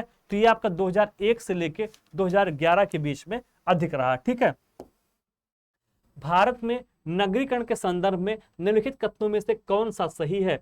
2011 की जनगणना के अनुसार देश की कुल नगरीय जनसंख्या का 60% से अधिक प्रथम श्रेणी के नगरों में निवास करती है। ठीक है, एक ऑप्शन आपका ये कह रहा है 138 का, और दूसरा ऑप्शन वही आपका ये कह रहा है कि 2011 में देश में 10 लाख से अधिक जनसंख्या वाले 53 नगर थे। तो मैंने आपको बताया 53 थे। यूपी में कितने हैं? 7 हैं जिनकी जनसंख्या 10 लाख से ज्यादा है। तो इसका ए और बी आपका दोनों सही हो जाएगा, 1 और 2 दोनों। ठीक, आगे बढ़िए, निम्नलिखित में से कौन सा मानदंड भारत में किसी अधिवास को नगरीय केंद्र प्रतिस्थापित करने के लिए स्वीकार नहीं किया गया? बताइए इनमें से एक ऐसा कौन सा स्तर है जिसके आधार पर किसी को नगर नहीं घोषित किया जाता है?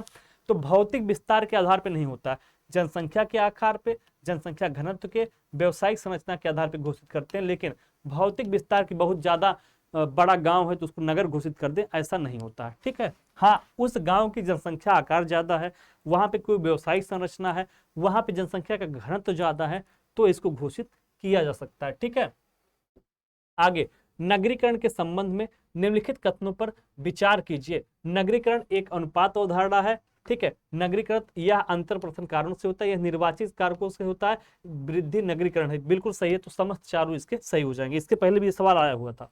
नगरीय गलियारे संबंधित है। 141 नंबर सवाल कह रहा है कि नगरीय गलियारे संबंधित है नगरीय क्रियाकलापों के विस्तार देने से, नगरीय परिवहन संकटों से। तो नगरीय गलियारे जो होते हैं वो नगरीय परिवहन संकटों से क्या होते हैं, संबंधित होते हैं। इस बात को आप सब याद रखिएगा। आगे बढ़िए, दिया फिलिप एम हाउसर के अनुसार ग्रामीण क्षेत्र से शहरी क्षेत्रों में लोगों का देशांत गमन निम्नलिखित में से किस एक नाम से जाना जाता है?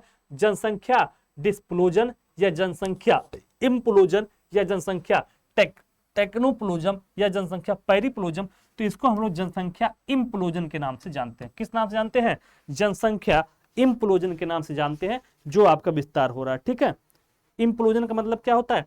पलायन। ठीक, आगे भारत में शहरीकरण के संबंध में निम्न कथनों में से कौन सा कथन ऐसा है जो कि आपका सही नहीं है? कुछ अपवादों को छोड़कर भारत में शहरी विकास दर सदैव बढ़ती रही, बिल्कुल सही है।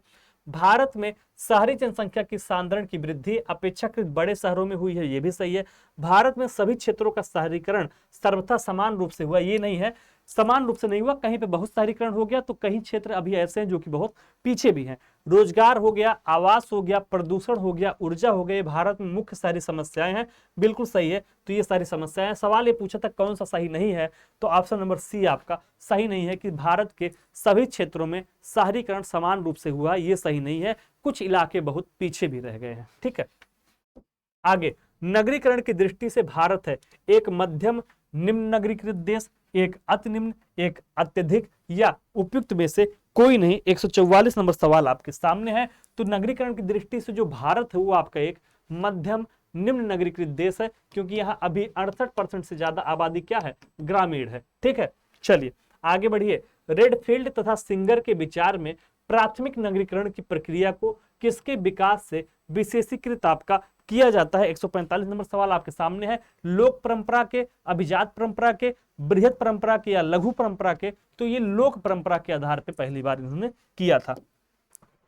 भारत में निम्नलिखित में से किस राज्य में नगरीय घनत्व सर्वाधिक है? 146 नंबर सवाल आपके सामने है, पूछ रहा है नगरीय घनत्व के बारे में जब भी चर्चा करेगा कि नगरीय घनत्व कहाँ का सर्वाधिक है, तो याद रखिएगा पश्चिम बंगाल का जो नगरीय घनत्व है वो आपका क्या है, सर्वाधिक है। इस बात को आप सब याद रखिएगा। आगे 147 नंबर सवाल आपके सामने है। 147 नंबर सवाल आपसे क्या पूछ रहा है कि सन 2011 की जनगणना के अनुसार भारत के निम्न राज्यों में से किस राज्य की सकल जनसंख्या के सापेक्ष नगरीय जनसंख्या का परसेंट जो है वो आपका सबसे कम है? तो मैंने बताया हिमाचल प्रदेश में लगभग 90% आबादी क्या है, ग्रामीण है। ठीक है, चलिए आगे बढ़िए। 2011 की जनगणना के अनुसार भारत में जनगणना नगरों की कुल संख्या कितनी है? बताइए, भारत में जनगणना नगरों की कुल संख्या कितनी है? 7,935 है। याद रखिएगा, भारत में जनगणना नगरों की कुल संख्या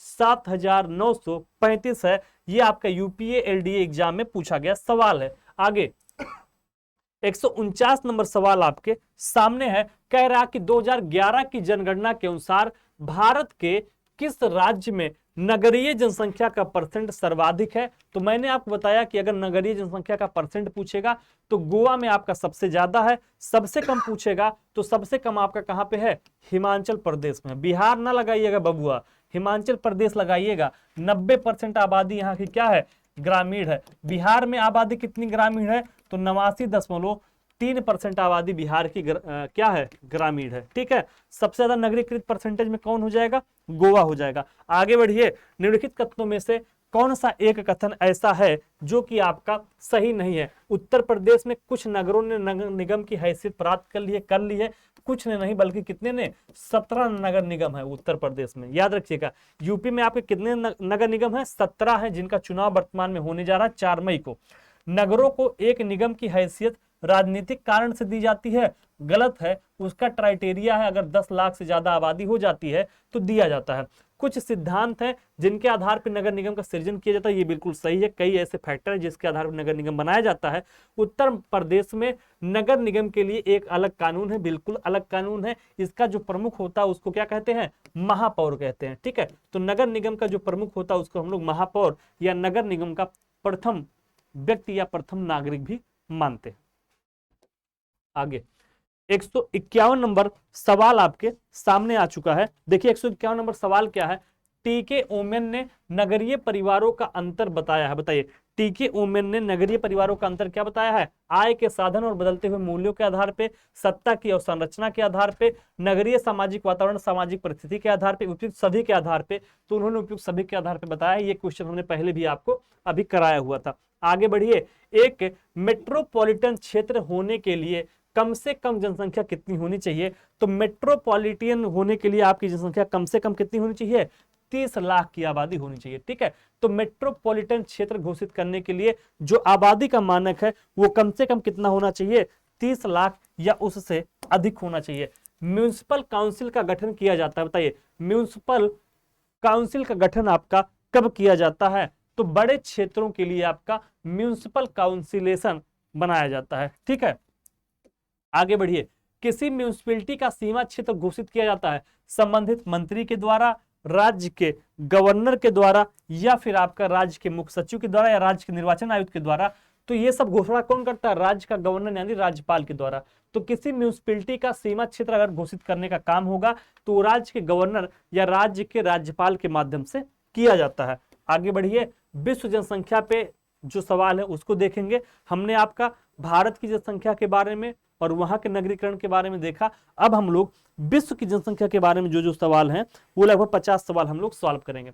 निम्नलिखित में से किस संगठन द्वारा वर्ल्ड पॉपुलेशन रिपोर्ट 2021 जारी किया गया? बताइए, वर्ल्ड पॉपुलेशन रिपोर्ट जो है वो आपकी कौन सी संस्था जारी करती है?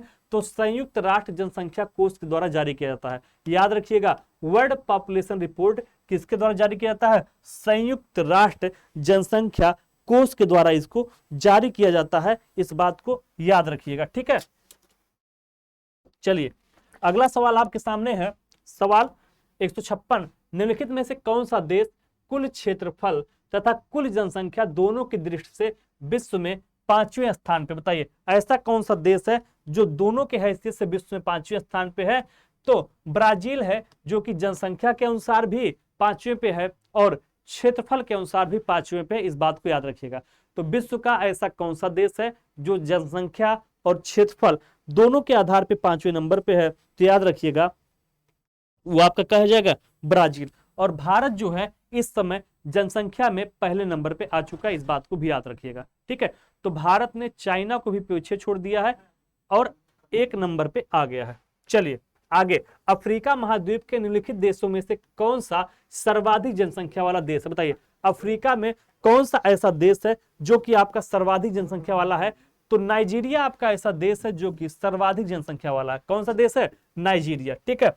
आगे बढ़िए, निम्नलिखित में से कौन सा देश कुल क्षेत्रफल तथा कुल जनसंख्या दोनों की दृष्टि से विश्व में 5वें स्थान पे है? तो मैंने आपको यह सवाल अभी कराया था कि ब्राजील एक ऐसा देश है जो कि जनसंख्या के हिसाब से भी और इसके अलावा क्षेत्रफल के हिसाब से भी 5वें नंबर पे है, ठीक। आगे बढ़िए, दक्षिण एशिया में वृद्ध जनसंख्या का सर्वाधिक परसेंट वाला देश कौन सा है? बताइए, दक्षिण एशिया में वृद्ध जनसंख्या वाला सर्वाधिक देश आपका कौन सा है? तो वृद्ध जनसंख्या कहां पे सबसे ज्यादा है? बताइए, तो वृद्ध जनसंख्या आपकी सबसे ज्यादा कहां पे है? श्रीलंका में है, ठीक। निम्नलिखित में से कौन सा देश सर्वाधिक अनुकूलन लिंगानुपात वाला? बताइए, किस देश का लिंगानुपात जो है वो सबसे ज्यादा है? तो फिनलैंड का लिंगानुपात क्या है? सर्वाधिक अच्छा है। कितना है? लगभग 97.3 है यहाँ का लिंगानुपात, ठीक है। लगभग 97.3 है, यानी सबसे ज्यादा है इनमें से। निम्नलिखित में से कौन सा लिंग अनुपात के सही अनुक्रम को अवरोही क्रम में दर्शाता है? ठीक है, क्या पूछ रहा है? घटता हुआ क्रम पूछ रहा है कि लिंगा अनुपात में घटता हुआ क्रम आपको बताना है। तो देखिए, बांग्लादेश का लिंगा अनुपात सबसे अच्छा है, इसके बाद पाकिस्तान का है, फिर भारत का है और फिर चाइना का है, ठीक है। तो अवरोही क्रम आपका लिंगा अनुपात का क्या हो जाएगा? जो मैंने आपका लिखा हुआ है, ठीक है।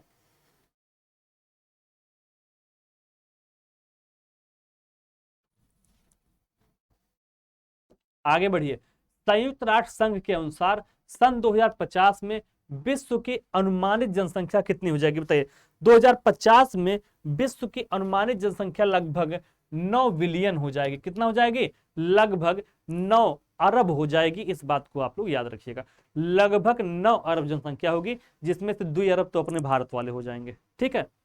हो ही गए हैं, 140 क्रॉस कर गए हैं। निम्नलिखित में से विश्व के किस नगर की जनसंख्या का घनत्व सबसे कम है? बताइए, इनमें से किस नगर की जनसंख्या का घनत्व जो है वो आपका न्यूनतम है? तो सेंट पीटर्सबर्ग का जनसंख्या घनत्व क्या है? न्यूनतम है, ठीक है। आगे बढ़िए, संयुक्त राष्ट्र संघ के 2012 के आंकड़ों के अनुसार निम्नलिखित में से किसकी जनसंख्या आपकी सर्वाधिक है? 164 नंबर सवाल आपके सामने है। तो डोमिनिका द्वीप जो है वहां की जनसंख्या क्या है? सर्वाधिक है। इस बात को आप सब क्या करिएगा? याद रखिएगा। आगे बढ़िए, विश्व जनसंख्या दिवस उस दिन की याद में मनाया जाता है जब विश्व की जनसंख्या अनुमानतः 5 अरब हो गई थी। वह दिन कौन था? यानी विश्व जनसंख्या दिवस आपका कब मनाया जाता है? तो 11 जुलाई 1987 को वह दिन था। उसी के बाद से आपका 11 जुलाई को क्या मनाते हैं? विश्व जनसंख्या दिवस के रूप में मनाया जाता है, ठीक है। तो विश्व जनसंख्या दिवस के रूप में क्या मनाते हैं हम लोग? 11 जुलाई को। आगे देखिए, विश्व नगरीकरण से संबंधित सवाल है। संयुक्त राष्ट्र के आंकड़ों के अनुसार विश्व की जनसंख्या का कितना अनुमानित परसेंट 2016 में नगरीय अधिवासों में निवास करता था? तो ये परसेंटेज हमने इसके पहले भी देखा, लगभग 54.5% आपका निवास करता था। ठीक है,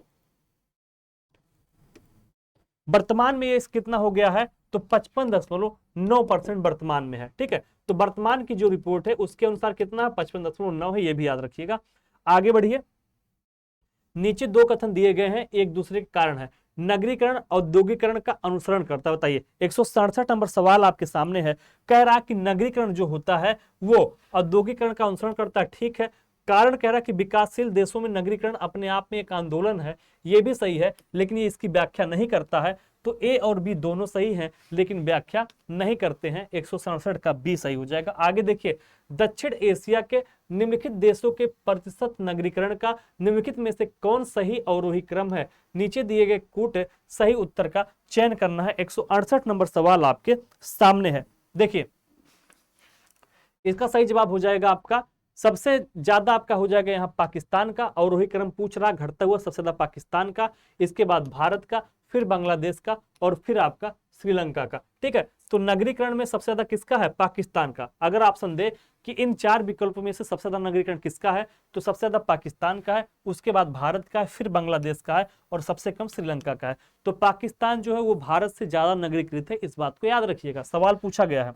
आगे, विश्व स्वास्थ्य संगठन के अनुसार एक नगर के लिए सुरक्षित ध्वनि प्रदूषण कितना होता है? बताइए। किसी नगर के लिए सुरक्षित ध्वनि प्रदूषण जो होता है वो 45 डेसिबल माना जाता है। 45 डेसिबल है तो आपके लिए चलाऊ है, आप वहां रह सकते हैं, उससे ज्यादा जो होता है उसको सुरक्षित नहीं माना जाता है। ठीक, सर्वाधिक नगरीकृत महाद्वीप कौन सा है? 170 नंबर मोस्ट इंपॉर्टेंट सवाल है, कह रहा सर्वाधिक नगरीकृत महाद्वीप कौन सा है? तो जिसमें आपका अमेरिका है, जिसमें आपका मैक्सिको है, जिसमें आपका कनाडा है, यानी उत्तरी अमेरिका महाद्वीप ऐसा है जिसको सबसे ज्यादा नगरीकृत महाद्वीप आपका कहा जाता है। ठीक है, आगे बढ़िए, सर्वाधिक नगरीकृत दक्षिण देश कौन सा है? तो पाकिस्तान आपका सर्वाधिक नगरीकृत देश है। अभी इसके पहले हमने इस सवाल के बारे में आपसे बताया था कि भारत से ज्यादा नगरीकृत कौन सा है? पाकिस्तान है, इस बात को याद रखिएगा। आगे बढ़िए, विविध मिसलेनियस वाले सवाल में पहुंच गए हैं।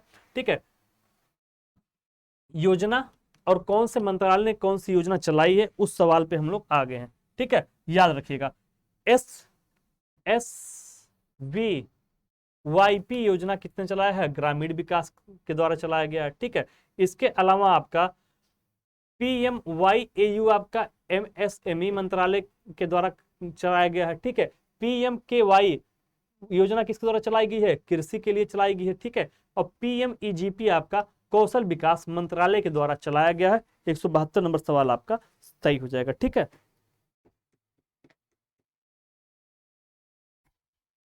PMKY क्या है? मानधन योजना करके है। ठीक है, तो क्या सही हो जाएगा? डी नंबर सही हो जाएगा। आगे बढ़िए, प्रजनन के प्रतिस्थापन स्तर तक पहुंचने के लिए जनसंख्या की कुल प्रजनन दर क्या होनी चाहिए? तो ये आपका यूपीपी से 2020 में पूछा गया है। तो ये आपका कितना होना चाहिए? 2.1% होना चाहिए। वर्तमान में भारत का प्रजनन दर कितना हो गया है? 2.0 हो गया, इसलिए इसको याद रखिएगा। तो आपका जो प्रजनन के प्रतिस्थापन स्तर तक पहुंचने के लिए जनसंख्या की कुल प्रजनन दर TFR आपका 2.1% होना चाहिए, इस बात को याद रखिएगा। चलिए आगे, जनांकीय लाभ का अर्थ क्या है? आर्थिक दर में बढ़ोतरी जिसका कारण स्त्री पुरुष अनुपात में तेजी से ह्रास, नगरीय जनसंख्या में वृद्धि, या कार्यकारी जनसंख्या की भागीदारी। तो ये जो कार्यकारी जनसंख्या की भागीदारी होता है इसी को आपका क्या कहते हैं? जनांकीय लाभांश कहते हैं। और कार्यकारी जनसंख्या किसको माना जाता है? 15 से 62 वर्ष की आयु की जनसंख्या को क्या मानते हैं हम लोग? कार्यकारी जनसंख्या के रूप में मानते हैं। आगे बढ़िए, अगला सवाल है, निम्नलिखित में से किसका नाम प्रवर्जन सिद्धांत से संबंधित है? बताइए, इनमें से किसका नाम ऐसा है जो प्रवर्जन सिद्धांत से संबंधित है? तो ली का नाम ऐसा है जिन्होंने प्रवर्जन सिद्धांत प्रतिपादित किया था। आगे, निम्नलिखित तथ्यों पर विचार कीजिए और सही चयन कीजिए। भारत में जनसंख्या का ग्रामीण से शहरी प्रवर्जन सर्वाधिक है। ठीक है, ग्रामीण से ग्रामीण प्रवर्जन मुख्यतः महिला प्रवर्जन है। 176 नंबर सवाल आपका कह रहा है। ठीक है, तो ये भी सही है, जब ग्रामीण से ग्रामीण केवल महिला प्रवर्जन करती है, प्रवर्जन करती मतलब कि आती जाती है। तो ए और आर दोनों सही है, लेकिन व्याख्या नहीं करता है। ठीक, आगे बढ़िए, विश्व स्वास्थ्य संगठन के अनुसार 1993 में विश्व 16.5 मिलियन मृत्यु छुआछूत की बीमारियों के कारण हुआ था। तो ये बात एकदम से सही है, ठीक है, इस बात को याद रखिएगा, ये बात एकदम से सही है। कारण स्वास्थ्य नियोजन के बिना नगरीकरण के कारण इस प्रकार की बीमारियां आपकी फैलती हैं। तो ए और आर दोनों सही है और व्याख्या भी करता है। यूपीपीसीएस प्री में ये 2017 में सवाल आया था। आगे, माल्थस के अनुसार जनसंख्या नियंत्रण का सर्वाधिक प्रभावकारी उपाय निम्नलिखित में से कौन सा है? तो माल्थस ने इनमें से किस उपाय को जनसंख्या नियंत्रण करने का सर्वाधिक उपयुक्त उपाय बताया है? युद्ध को, विपत्ति को, जन्म नियंत्रण को या अनैतिक व्यवहार को? तो जन्म नियंत्रण ही है कि हम जनसंख्या को नियंत्रित कर सकते हैं अगर हम लोग जन्म दर को नियंत्रित कर लें। ठीक, आगे, हर वर्ष जनसंख्या दिवस आपका कब मनाया जाता है? तो विश्व जनसंख्या दिवस आपका कब मनाया जाता है? 11 जुलाई को मनाया जाता है। ठीक है, याद रखिएगा 11 जुलाई को आपका विश्व जनसंख्या दिवस मनाया जाता है। ठीक है, आगे बढ़िए। अगला है, निम्नलिखित दशकों में से किसके प्रारंभ में आर्थिक सर्वेक्षण 2016-17 के अनुसार भारत का जनसांख्यिकीय लभ्यांश उच्चतम स्तर होने की संभावना है? तो 2021 से लेकर 30 के बीच में भारत का जो जनांकीय लाभांश है वो उच्चतम रहने की अनुमान व्यक्त किया गया है। किस आयु वर्ग की जनसंख्या को जनांकीय लाभांश में सम्मिलित करते हैं? तो इसमें जो ऑप्शन दिया 1560 वायु वर्ग दिया है, वैसे हम लोग मानते किसको हैं? 15 से लेके 50 को मानते हैं। ठीक है, तो यहाँ पे जो दिया 59 मानते हैं, तो यहाँ पे 15 से 60 को मान लिया जाएगा। चलिए आगे, नगरीकरण पंजीकरण प्रणाली के अंतर्गत कितने दिनों के भीतर जन्म और मृत्यु रजिस्ट्रेशन कराना अनिवार्य है?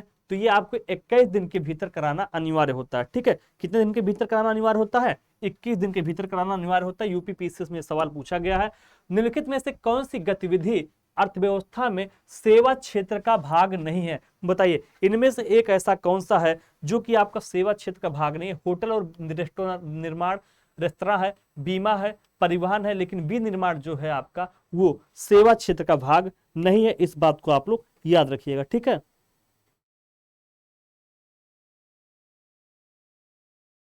ठीक, विनिर्माण किससे है? तो द्वितीय क्षेत्र से है। सेवा आपका किससे है? तृतीय क्षेत्र से संबंधित है। तो विनिर्माण आपका द्वितीय क्षेत्र से संबंधित है, वहीं सेवा के अंतर्गत जो चीजें आती हैं वो आपका तृतीय से होती हैं। ठीक है, और प्राथमिक में क्या होता है? कृषि वगैरह आपका प्राथमिक में आता है। इस बात को याद रखिएगा। आगे बढ़िए, जनसंख्या की प्राकृतिक वृद्धि निम्न में से किसका परिणाम है? 184 नंबर सवाल आपके सामने है। देखिए, कह रहा अशोधित जन्म दर। तो जनसंख्या में जो प्राकृतिक वृद्धि होती है वह अशोधित जन्म दर के कारण होती है, बिल्कुल सही है, और अशोधित मृत्यु दर के कारण होती है। ए और बी आपका दोनों हो जाएंगे सही।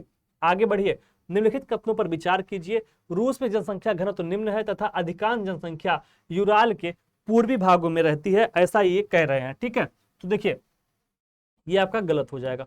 ठीक है, आगे देखिए, रूस के अधिकांश बड़े नगर यूरोपीय रूस में स्थित है, ये आपका सही है। ठीक है, कह रहा कि रूस उत्तरी गोलार्ध का सर्वाधिक जनसंख्या वाला देश है, ये आपका गलत है।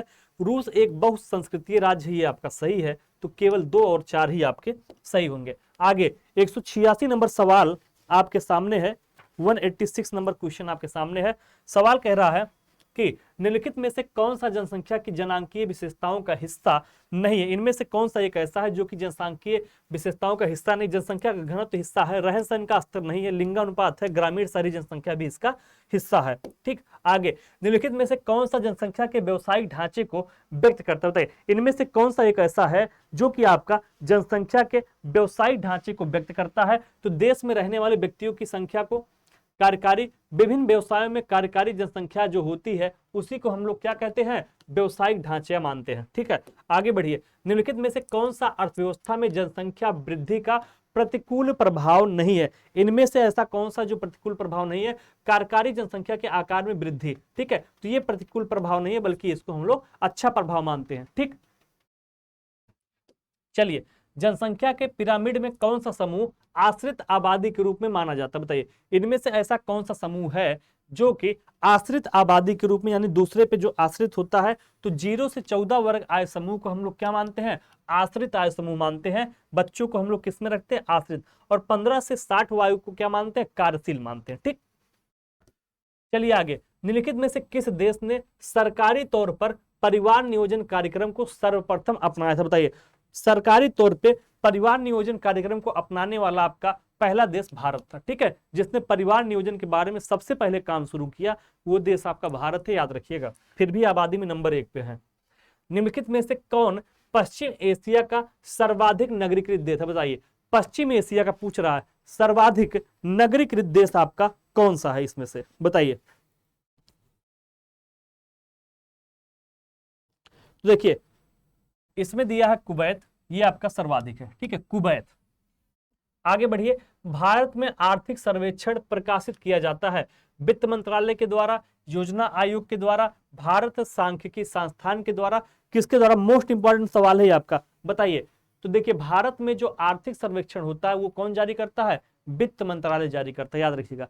वित्त मंत्रालय बजट पेश करता है, उसी के एक दिन पहले यानी 31 जनवरी को या 30 जनवरी को आपका क्या 31 को जारी किया जाता है क्या? आर्थिक सर्वेक्षण। पूर्वी एशिया में सर्वाधिक घनी आबादी वाला देश कौन सा? बताइए, पूर्वी एशिया में सर्वाधिक घनी आबादी वाला देश कौन सा है? तो पूर्वी एशिया में दक्षिण कोरिया जो है यह सर्वाधिक घनी आबादी वाला देश है। जनसंख्या वृद्धि के स्वरूप को एक दीर्घ कालावधि में घटित क्रमिक परिवर्तन को हम लोग क्या कहते हैं? 194 नंबर सवाल आपके सामने है, तो इसको हम लोग जनांकीय संक्रमण कहते हैं। जनसंख्या वृद्धि के स्वरूप का एक दीर्घ काल अवधि में घटित क्रमिक परिवर्तन आपका जनांकीय संक्रमण कहलाता। आगे, निम्नलिखित में से कौन सा एक दशक भारतीय नियोजन के इतिहास में रोजगार विहीन वृद्धि का दशक कहा जाता है? बताइए, ऐसा कौन सा दशक है जिसको रोजगार विहीन वृद्धि का दशक कहते हैं? 195 नंबर सवाल आपके सामने है। तो 2005 से लेके 2015 को रोजगार विहीन वृद्धि का दशक माना जाता है। आगे, भारतीय सामाजिक संरचना के मुख्य लक्षण आपके कौन कौन से हैं? 196 नंबर सवाल आपके सामने है, बताइए। तो ग्रामों में अधिक जनसंख्या है, बिल्कुल सही है। विभिन्न धर्म है, ये भी सही है। विभिन्न जातियां हैं, ये भी आपका सही है। ठीक है, तो 196 में 1, 2 और 3 आपका सही है। दिया कि निर्धनता, तो भारतीय सामाजिक संरचना का मुख्य लक्षण निर्धनता नहीं है, ये तीनों हैं, 1, 2, 3 मान सकते हैं। अब लोग अमीर भी हो गए भैया। अस्थायी जनसंख्या संरचना के लिए निम्नलिखित में से एक प्रक्रिया का चयन कीजिए, बताइए। अस्थायी जनसंख्या संरचना के लिए निम्नलिखित में से एक प्रक्रिया का क्या करना है? चयन करना है। 197 नंबर सवाल आपके सामने है। दे रहा कि बढ़ती हुई जन्म दर और स्थिर मृत्यु दर, घटती हुई जन्म दर और बढ़ती हुई मृत्यु दर, स्थिर जन्म दर और मृत्यु दर। तो ये आपका है स्थिर जन्म दर और मृत्यु दर, ऑप्शन नंबर सी सही हो जाएगा।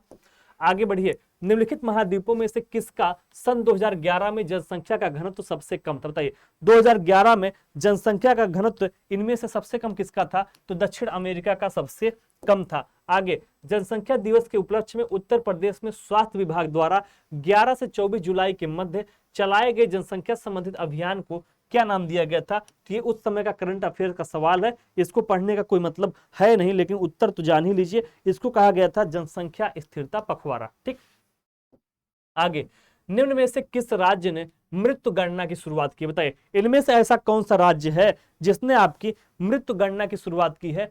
तो कर्नाटक राज्य है जिसने मृत्यु गणना की शुरुआत किया है। निम्न राज्यों में के निर्माण का सही आरोही क्रम क्या है? तो राज्यों के निर्माण का सही आरोही क्रम आपसे पूछ रहा है, यानी कि क्या होगा? बढ़ता हुआ क्रम। तो पहले नागालैंड, फिर मेघालय, फिर सिक्किम और सबसे लास्ट में आपका अरुणाचल प्रदेश बना है। अरुणाचल प्रदेश को राज्य घोषित करने का श्रेय राजीव गांधी को जाता है। आगे बढ़िए, निम्नलिखित में से कौन सा विषय जनसंख्या एवं मानव समुदायों के महत्वपूर्ण आंकड़ों के अध्ययन से संबंधित है? 202 नंबर सवाल आपके सामने है। तो जनांकीय विषय इसको हम लोग कहते हैं, यही इससे संबंधित है। ठीक है, तो दोस्तों इस प्रकार से जनसंख्या से संबंधित जितने सवाल, चाहे वो भारत की जनसंख्या से संबंधित रहे हो, चाहे आपके नगरीकरण से संबंधित रहे हो, चाहे आपके विश्व जनसंख्या से संबंधित रहे हो, वो सारे सवाल आज आपके समाप्त हो गए हैं, जिसको लोक सेवा आयोग ने पूछा था। ठीक है, तो लोक सेवा आयोग के द्वारा जितने सवाल पूछे गए थे वो पढ़ के हमने समाप्त किया है। जनसंख्या और नगरीकरण का ये चैप्टर आपका समाप्त होता है। इसके बाद हम लोग एक और क्लास लेके आएंगे 3 से 4 घंटे की, जिसमें हम लोग कृषि के बारे में डिटेल में चर्चा करेंगे। तो यूपी पीसीएस का पूरा पैकेज हमने आपको दिया, प्रीवियस ईयर का क्वेश्चन सॉल्व कराया, यूपी स्पेशल कराया, ठीक है, जनसंख्या और नगरीकरण पूरा करा दिया, और इसके बाद कृषि वाला भी हम लोग आपको पूरा करा देंगे। तो हमारे साथ आप लोग जुड़े रहिए और चैनल को ज्यादा से ज्यादा लोग पास शेयर करते रहिए। उम्मीद करते हैं कि ये सेशन आपको बहुत पसंद आएगा। जय हिंद।